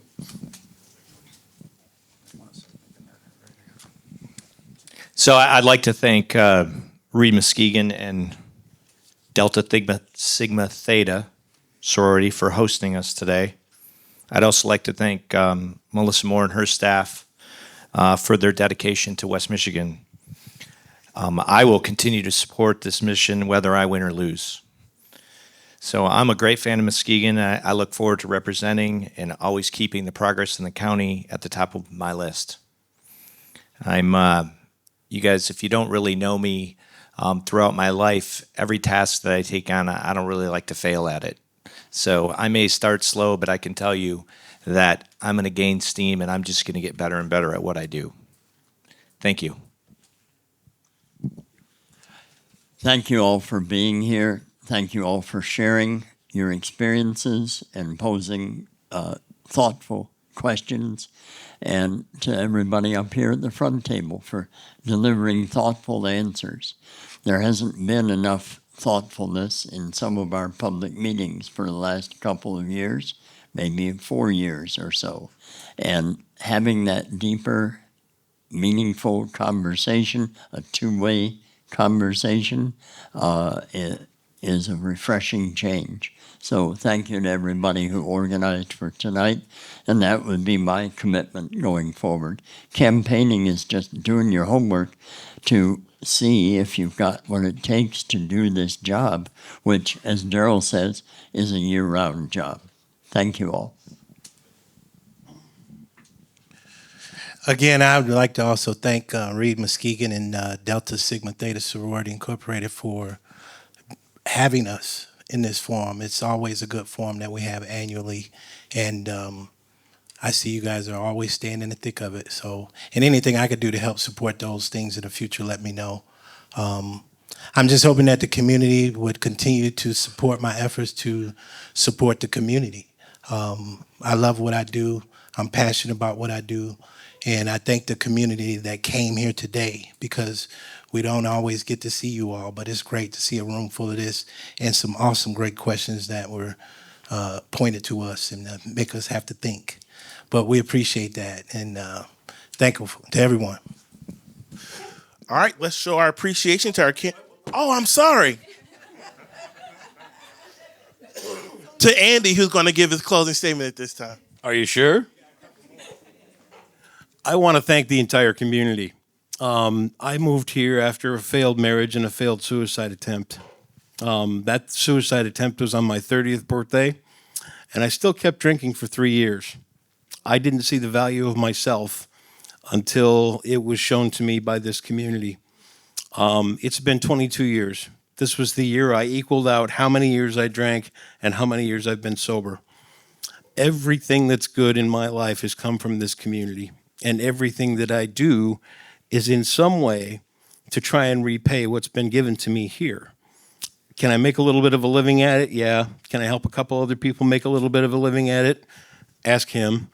It's a very little living. We don't go overboard on purpose, because we want to deliver a value to the people of Muskegon through broadcast and connection. I'm in every corner of this county every single week, and our problems are all the same. We just don't get to see them because we're not connected enough anymore. That's my job, and that's my goal.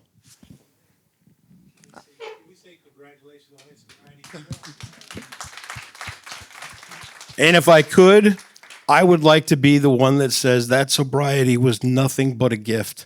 It was the one night of anguish you would expect, drinking 2.5 gallons of whiskey a week, and the next night, fingers snapped and it was over. I've been blessed. I want to thank everyone for coming and the panel. I have enjoyed it. It's been a learning experience for me, and I do love door knocking. I'm having a ball, and thank you. Thank you so much, everyone. Charles talked in his opening statement about the great things that we're doing at the county level, and I'm sorry, I have to go there. The board is a partisan board. We do run on party tickets, and because this is a voter education event, I think it's really important to talk about why we've been able to accomplish so much in the past couple of years. And that's because of Charles's leadership and the fact that we do have a Democratic majority on the county board. We have been getting along, we have been working together, we've been communicating, we've been making decisions that are in the best interests of the people who live in Muskegon County and that are not based on a national party platform like Andy alluded to.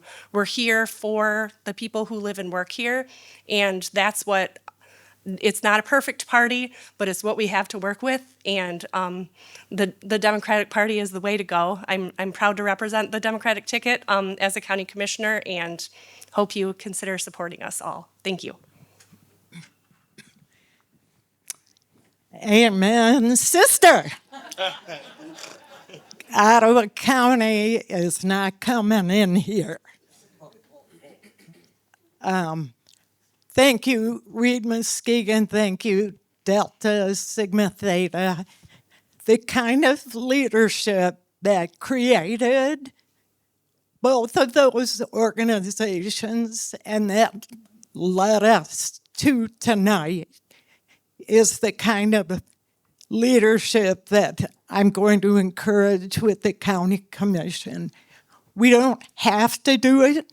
There's no law that makes us do it, but Muskegon County in 2024 is ready to fly, and the county commission needs to lead that. All right, so for real this time, Let's thank our candidates for coming out. Showing up matters, and we appreciate you showing up tonight.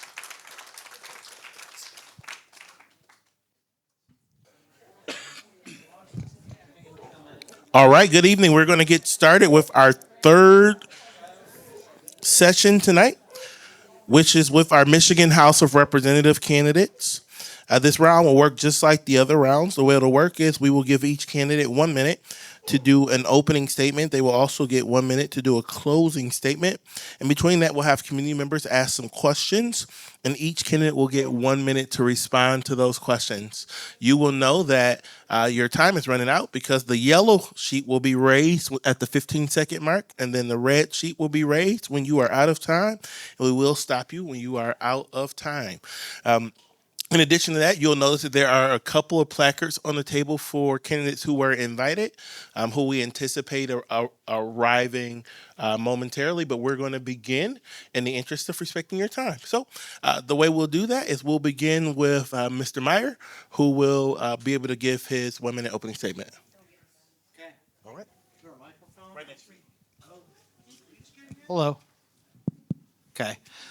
Tim Meyer, candidate for state representative, 88th District, which is Norton Shores, and then south through Tri-Cities, Grand Haven, Spring Lake, and a good chunk of northwest Ottawa County. I've owned Rock and Road Cycle Bike Shop, opened that in 1985. We moved 3 years ago, sold it to my son at that time. I've been a Chamber of Commerce member all those years and involved in other things in our community. I think 40 years of business experience and being a Democrat are a really good combination. I have been involved with our county commissioners on infrastructure projects, namely widening road shoulders for cycling. I'm a Democrat. I can work with Republicans. I've got a lot of experience, and I think this would be good things to take to Lansing. Good evening. My name is Kathy Pellerin Mahoney, and I am the candidate for state representative in Michigan's 102nd District. I call it the West Shore District. It goes from River Road north in Muskegon County all the way through the city of Manistee and 2 townships north of there in Manistee County. So we do have 4 counties that we represent there, and I'm looking forward to sharing more with you about that. I'm married to Ken Mahoney, and we live in Montague. I have 2 bonus children and 6 grandchildren, and that's really why I'm in the race. I've been involved in community development for 45 years as a leader servant and 15 years in public policy work directly. We live in an area where we want our kids to be raised and have access to what we value in a democracy. Our democratic values are public education, public health, etc. Thank you. Hello, I'm State Representative Greg Van Workum. I've had the pleasure of serving in the legislature for 3 terms now. Many of you know me from when I served half of Muskegon County. The district changed, and now I represent the Norton Shores area and then the Tri-Cities area in Ottawa County. During my time in Lansing, I've been busy, but for the sake of this group, I have done a lot with workforce development programs, having been the chair of the general government budget, which has the labor and economic opportunity budget, and now also has the Michigan lifelong learning budget under the Leo budget, and I'm the ranking Republican on that committee. So happy to answer your questions today. Really respect what Read Muskegon does here in the community, and that respect I am here for today. Thank you. Good evening. I am Lois Mawson. I'm running to represent the 89th District in the Michigan House. Because this is Read Muskegon and we are here in Hackley Library, by way of introduction, I feel like I need to say that my mom, who would have been 100 last month, was brought to Hackley Library when she was 4 years old. And it actually bringing her back here was the last field trip that I brought her on toward the end of her life. This place was such a miracle to her because not only was it a beautiful place, she was the 8th child of a family of Dutch immigrants who came for economic opportunity, but it was full of books, and it set her on her path for success as a teacher later in life. Hello, everyone. My name is Chip Chipman. I am the candidate for the 87th State House District, which is the city of Muskegon and the immediate surrounding areas. I chose to run mostly because the entire political environment I've grown up in seems to be consumed by either apathy or agitation. And my goal, as I saw that no one was filing to run against the incumbent, was hopefully to engage in dialogues like this to find an opportunity to learn more about my community and hopefully encourage members of my age group and my neighbors of any age group to come out and just become involved. I think one thing that we've lost as a culture, as I've grown up, I'm 30 years old, has been the ability to say that we have agency in our own lives, and I feel like a lot of people can't feel like they affect change, whether it be learning a new skill in their own life or advocating for new policies. So grateful to be here and talk more about reading. Thank you. At this time, we will begin with our community questions, and that first question will be answered by Ms. Pellerin Mahoney. Hi, good evening. My name is Danielle Smith-Walker, and in 2023 school year, 35% of third graders were not proficient in reading, which we know is a key indicator of future academic success, and that was a historic low for Michigan. There are significant disparities in outcomes by income, race, and ethnicity, with higher rates of children of color and children from families of low socioeconomic status scoring not proficient. My question for you is this: describe how you have or how you would support solutions to the non-literacy achievement gaps. Well, thank you for asking that question. One of the things that I have done in my professional career is advocate for early childhood education and care. And knowing that the largest amount of brain development in an individual takes place between the years of birth and 5 years old. We do a good service to help by having pre-K for all. We also do a good service with providing home visiting for new parents. And those programs a lot of them are federal, but they come through as a pass-through through the state legislature. I will, because I have supported these programs and these investments in people all of my career, and I will continue to do so, and I will lead on those programs because I know the research and the value of them. And I thank you for that opportunity, because every child should have the opportunity to learn to read and to bring their parents along with them. Thank you. Representative Van Workum.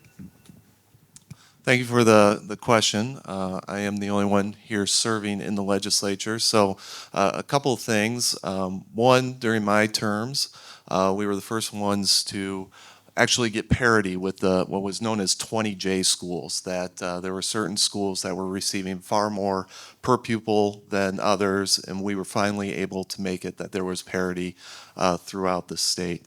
I think the 2023 number is very curious because us that are parents went through the pandemic, and we are still coming out of that, especially with young kids that are trying to get them to the level that they should have been. I had 3 kids at home trying to teach them and keep up with their homework. It was a tough time, and I think we've certainly put dollars in to try and get that catch up. Something we passed actually last week was doing a pre-screening on dyslexia, which I think is important. And then I also did not support the repeal of the 3rd grade reading law. We need to make sure that kids are reading.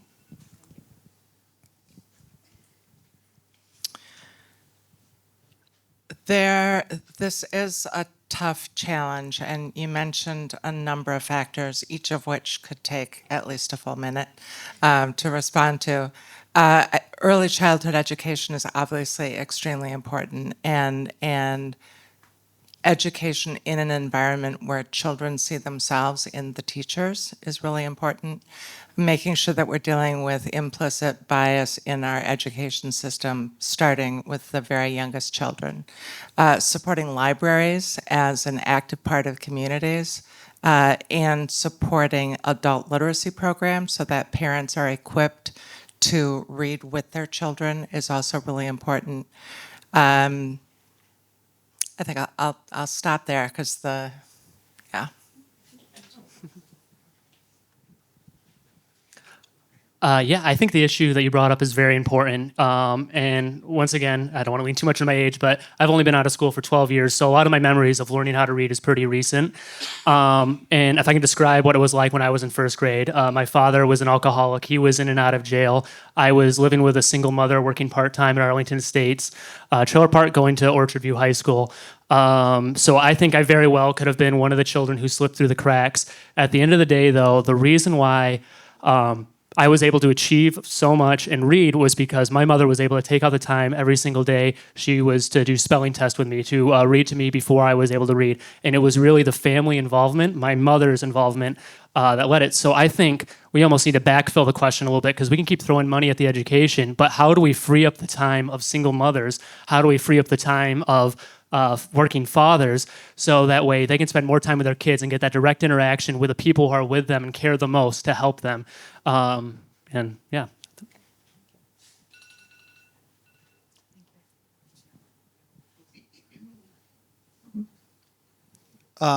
Yeah, I ran against, it was Amanda Price's open seat she started the third grade reading legislation. You can't legislate kids to read. And if you're going to hold kids back year after year and not provide resources for kids to learn how to read, they're still not going to read. And then you're going to end up, I mean, just look at the math. More kids are going to be in school. So you have more kids in school and that's more expense. This works against everything. So my opponent voting against the repeal, yeah, he can take that vote and act like, oh, I'm for third grade reading, but there's no plan to make it work. I'm well aware of a school in Lansing where a friend of my wife teaches, Dwight Rich School. It's chaotic there. They can't retain teachers. There's not the resources to do that. In contrast, Democrats passed universal pre-K. So 4-year-olds can start school early, get a head start on that. That is a solution to kids reading. Thank you. Thank you all. This time we'll hear from our next community question. Hello. Hi, I'm Chrissy Vines. I'm a mother of 2. I have a 24-year-old daughter and a 4-year-old son. Did you know that by age 5, the brain is pruned? That means 50% of unused brain connections are severed. This is why early intervention for families is very important. When I learned about pruning, I made it my business to expose Caden to all types of education programs and learning styles. I was also happy to learn later on in life about Early Head Start, where a teacher was coming into the home to help educate me on how to educate my son to get him ready for school. The Play and Learn groups also played a key role in his education with playing, songs, and activities. It was because of home visits that I learned how to connect myself to education activities and opportunities. Would you support additional state funds for proven programs for parents of very young children, including home visiting, parenting programs, and early on? Thank you. And we'll start Representative Van Workum. Thank you for the question. I've supported the Early On program and have actually had experience with the Early On program. I think it does great work. I've also been involved with the play groups and things like that. One of my major achievements during my time in Lansing deals what's the Tri-Share program. When I came to Lansing, I really wanted to focus on child care issues. Nobody was talking about it, nobody was working on it, and as somebody that did the family budget at home, I knew it was an important thing that nobody was talking about, and I helped develop the Tri-Share program to help more families get affordable child care. To Chipman's point, getting those families, getting them those resources, the single parent, they need somebody to watch that child. And we were able to get through, put some resources behind it, and now about 7 other states are replicating the program that we put together and started really here in Muskegon County. I absolutely agree with the need for early childhood education and for support for parents, mothers and fathers, so that they're well equipped to create the environment for that child to thrive. In addition to providing funding through the state government, I think it is, there are a number of nonprofits that do that kind of work. Ready for School comes to mind as one of the one of the nonprofits in Ottawa County that can be an example that we can learn from and see if we can expand that kind of approach across our communities.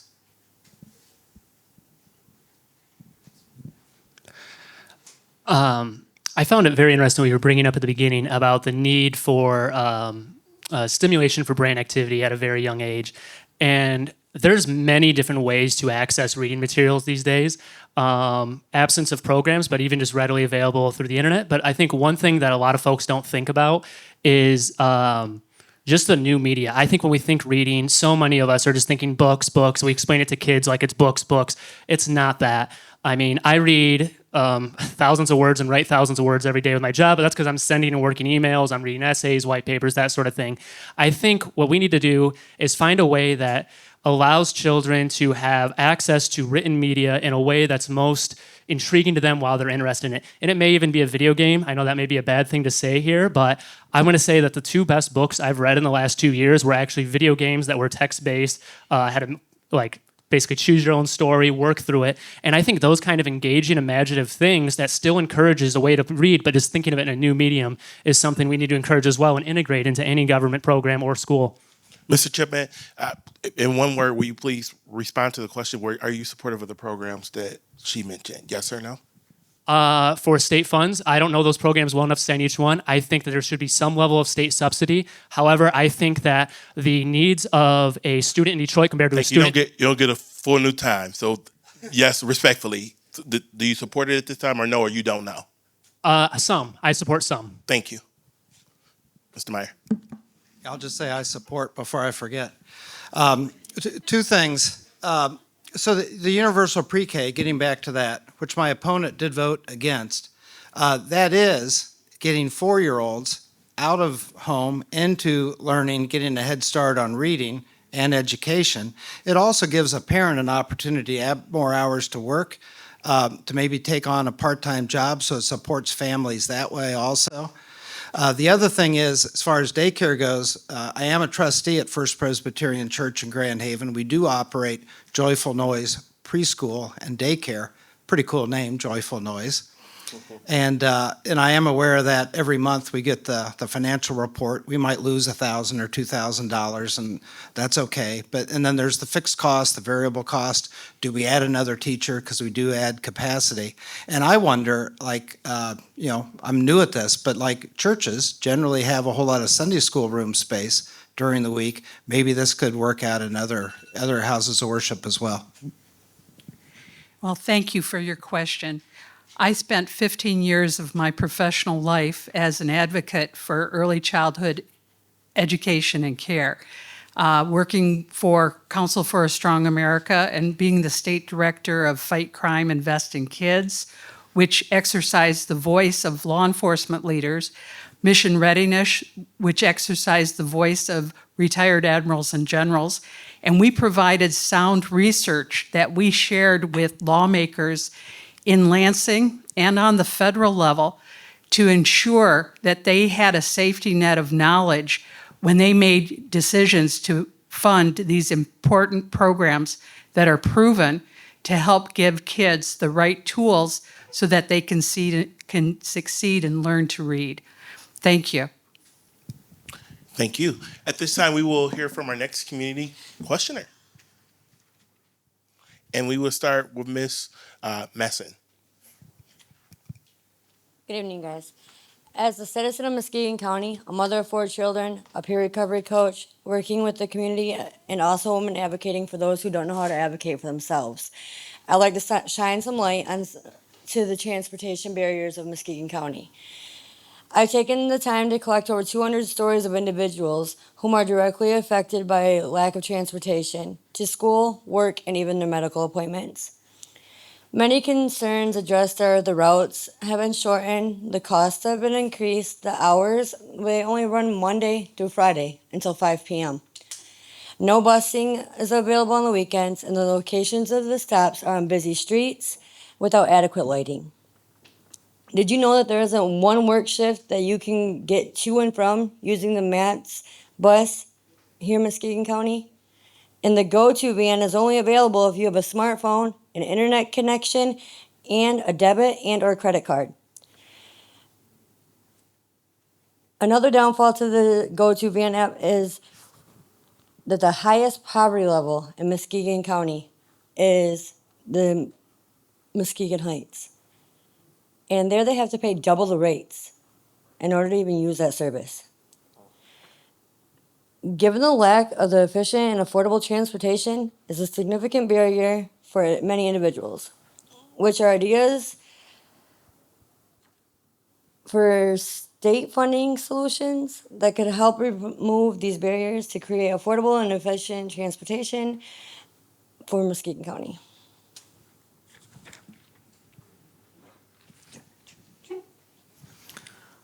That's a challenge, and it's really helpful to have it highlighted here. I think in the earlier discussion with the county commission candidates, there was good discussion about what's possible in Muskegon County here. I think you added some detail that would have been helpful to them to hear as well, I think, in terms of the obstacles to use, because clearly transportation that is reliable and affordable is a critical part of living in a thriving community and making use of the opportunities that are available to you. So I think statewide, we need to become more strategic in thinking about public transportation. That's for a number of reasons. I mean, one reason has to do with roads, maintenance of roads. There are issues of climate change, and someone said earlier that we love our cars. Well, maybe we love our communities at least as much, if not more. So we need to invest in the short term to be able to solve the problem for the long term.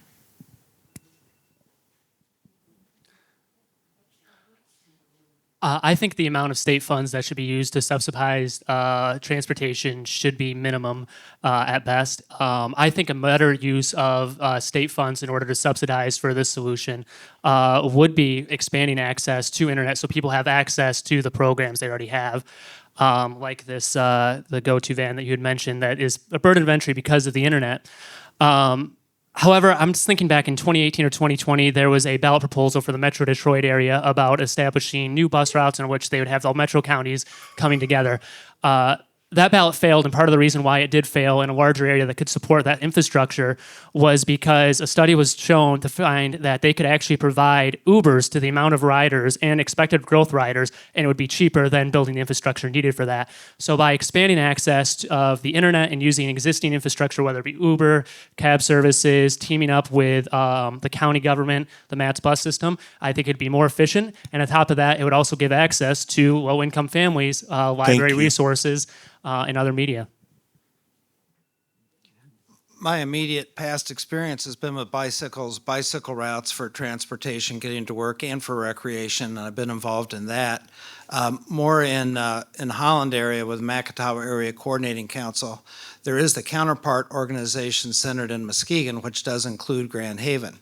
My district does not include urban Muskegon, but Norton Shores, Grand Haven, and there is sort of an artificial line, which is the county line, that crosses right there between Norton Shores and Spring Lake Township. And it would be interesting to me, like any transportation service, to disregard that and be inclusive of both communities. 7 years ago, we had a bus from the White Lake area that went to Muskegon every day, and it was part of the MATS system. part of the Muskegon Area Transportation System. That's what MAT stands for. We paid into that as residents of the city of Montague. I would like to see a transportation system that was countywide that actually brought the trunks from the regional areas into Muskegon if people had jobs in Muskegon that they could get to, and work out a system with the employers in the cities also to have buses at the bus stop so that they could bring the workers to their sites. I think that it's more than just local monies, state monies, federal monies, but also a part and parcel of having the businesses involved in helping their workers get to the job site.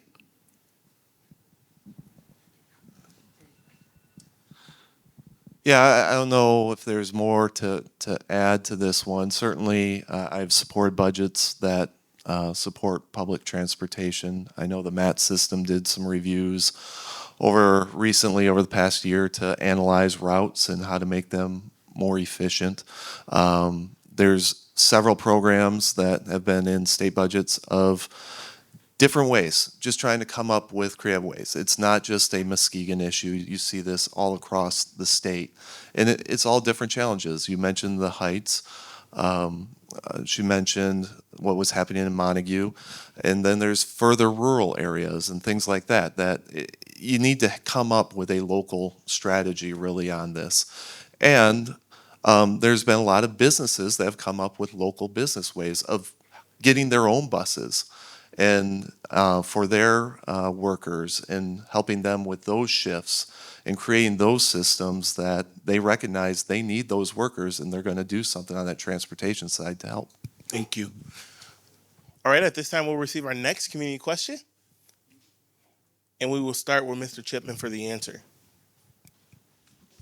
Hi, I'm Demario Phillips. I am a active community member. Been living in the city of Muskegon for 35 years. I love Muskegon. I love the rich symbolic history about Muskegon. And I was outcasted from a lot of the things in high school. I was bullied and picked on about my reading. And I just want to know, the biggest question is, would you reinstate the adult literacy opportunity fund in 2026?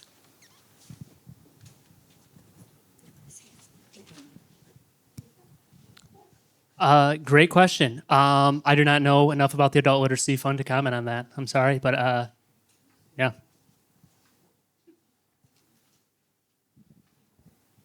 Yes. I'm acutely aware of special needs of everyone. Had a granddaughter with multiple special needs.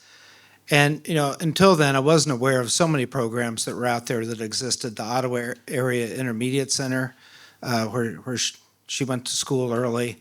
At Home School in Spring Lake, where there's a special classroom for her. This is different special needs than someone else's special needs, but anytime I see anybody now, my heart goes out to people. And that would certainly be taken into account very on a personal level if I get elected to this office on any legislation in Lansing. Thank you for your question. When I was a youth counselor in Mackinac County, I had the privilege of helping a young man whose sister I had met in Upward Bound, and I knew his parents. And these folks were on the low end of the economic scale, and he had a difficult time learning. What happened to him is he was passed through school, class after class, grade after grade, to the point where he ended up dropping out because he still couldn't read. I had the privilege of meeting him at the county jail each week to help him with his literacy issues. And I got him out of jail every Wednesday night and took him to an English for Adult Learners class. The proud time in my life as a counselor was when I got a letter from Marquette Prison, and this young man thanked me for helping him to learn how to read. It is the feedback that most teachers and counselors and providers of services never receive. Thank you. I support them. I serve on a adult literacy task force. I was appointed or asked to serve on it. I think I'm one of maybe 2 or 3 other legislators that are on this task force. And it's with the Detroit Chamber, Talent Michigan, Muskegon Community College is on it as well. And we're trying to come up with strategies, right? Whether it's this fund in particular or a different fund created. I know we're working on, I think, $15 million from a federal grant or a state grant that was appointed, and how to distribute that to do different things, creative things. And as I said in the opening statement, I respect what's being done here in Read Muskegon. I think I was able to secure some dollars before for the programs here as well. So I'm obviously an advocate, want to see that those dollars get spent in a way that is impacting people's lives.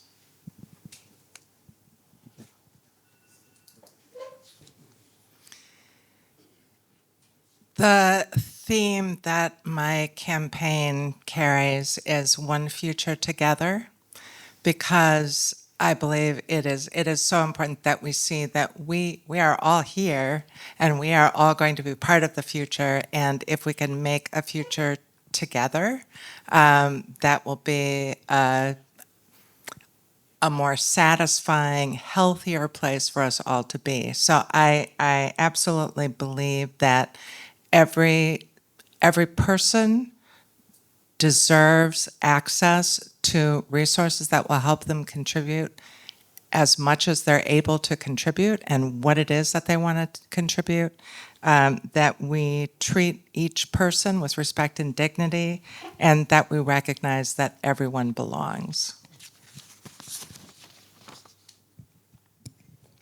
Okay, thank you. I think we may have one additional community question. No, we're all set on it? Okay, all right. Then we're all set on the community questions. Let's give our community questionnaires a hand. And with that, we will turn to the candidates for their 1-minute closings, and we'll start with Mr. Meyer. Was that me? Yeah. No, I've had a good time the past 6 months. I've been knocking doors since the beginning of June. And it's really fun for me to get out and talk to people and listen. Chip, I've heard from voters your age the same frustrations you voiced tonight, and I thank you for that. That's valid. It's not the same world I grew up in. And talking to people from all walks of life and their different perspectives and things that it's just so important to listen to, and to have a state representative that can address those issues, that can find out if anything can get done and honestly respond to them and feel like they have a voice in their government and be available. I want to thank Read Muskegon and Delta Theta Sigma, or Delta Sigma Theta, for putting on this candidate forum and looking at our values and what we value in reading and taking care of people. I spent a lifetime in public policy development, both on the staffs of a state senator, a U.S. senator, and a member of Congress, and then as an elected official as a college trustee for 7 years. I know what it is to deal with budgets, and when I was the state director of Fight Crime, Invest in Kids and Council for a Strong America, I dealt with the county and the state budgets. I dealt with state budgets that affected people's problems and people's issues, and was happy to exercise the voice of strong champions who brought research to the table and to decision makers to get them to make these public investments. I pledge to you tonight that I will make those public investments as your state representative in the 102nd District.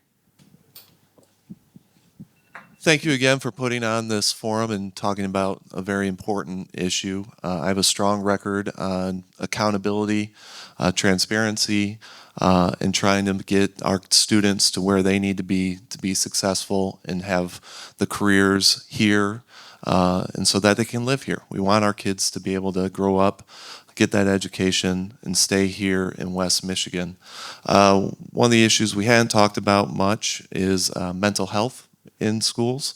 It wasn't an issue I really knew before I became in the legislature, but was something that was desperately talked about here in Muskegon and certainly in West Michigan. And I've put a lot of effort on that, work with the federally qualified health centers, and making a program that works and that kids have somebody to talk to in the school and can do it confidently. And it's something that I think is important. We'll continue to spend time on and hopefully help those kids so that they can succeed. Thank you.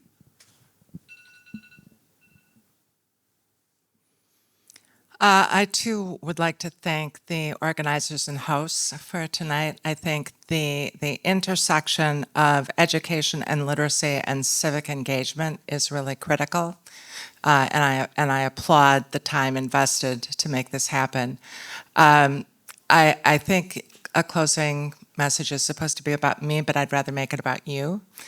I hope that you will not just do your research and vote on or before November 5, but I hope that you will continue to speak up and show up, go to those county commission meetings, contact your representatives. Let's not make democracy a once every 2 or 4 years event.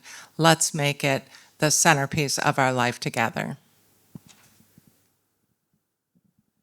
I love that, Lois. Thank you. Thank you, everyone, for organizing this event. Thank you for everyone who asked a question. I noticed that my old superintendent, Pat's out there. Hi, Pat. Thank you. And I know I said earlier that I thank my mother for teaching me how to read, and I really do put a lot of emphasis on her. But if you were to ask my mother, she would say the reason was actually Mrs. Hodge, my first grade teacher. And at the end of the day, I described a little bit earlier like where I kind of grew up and how I came up.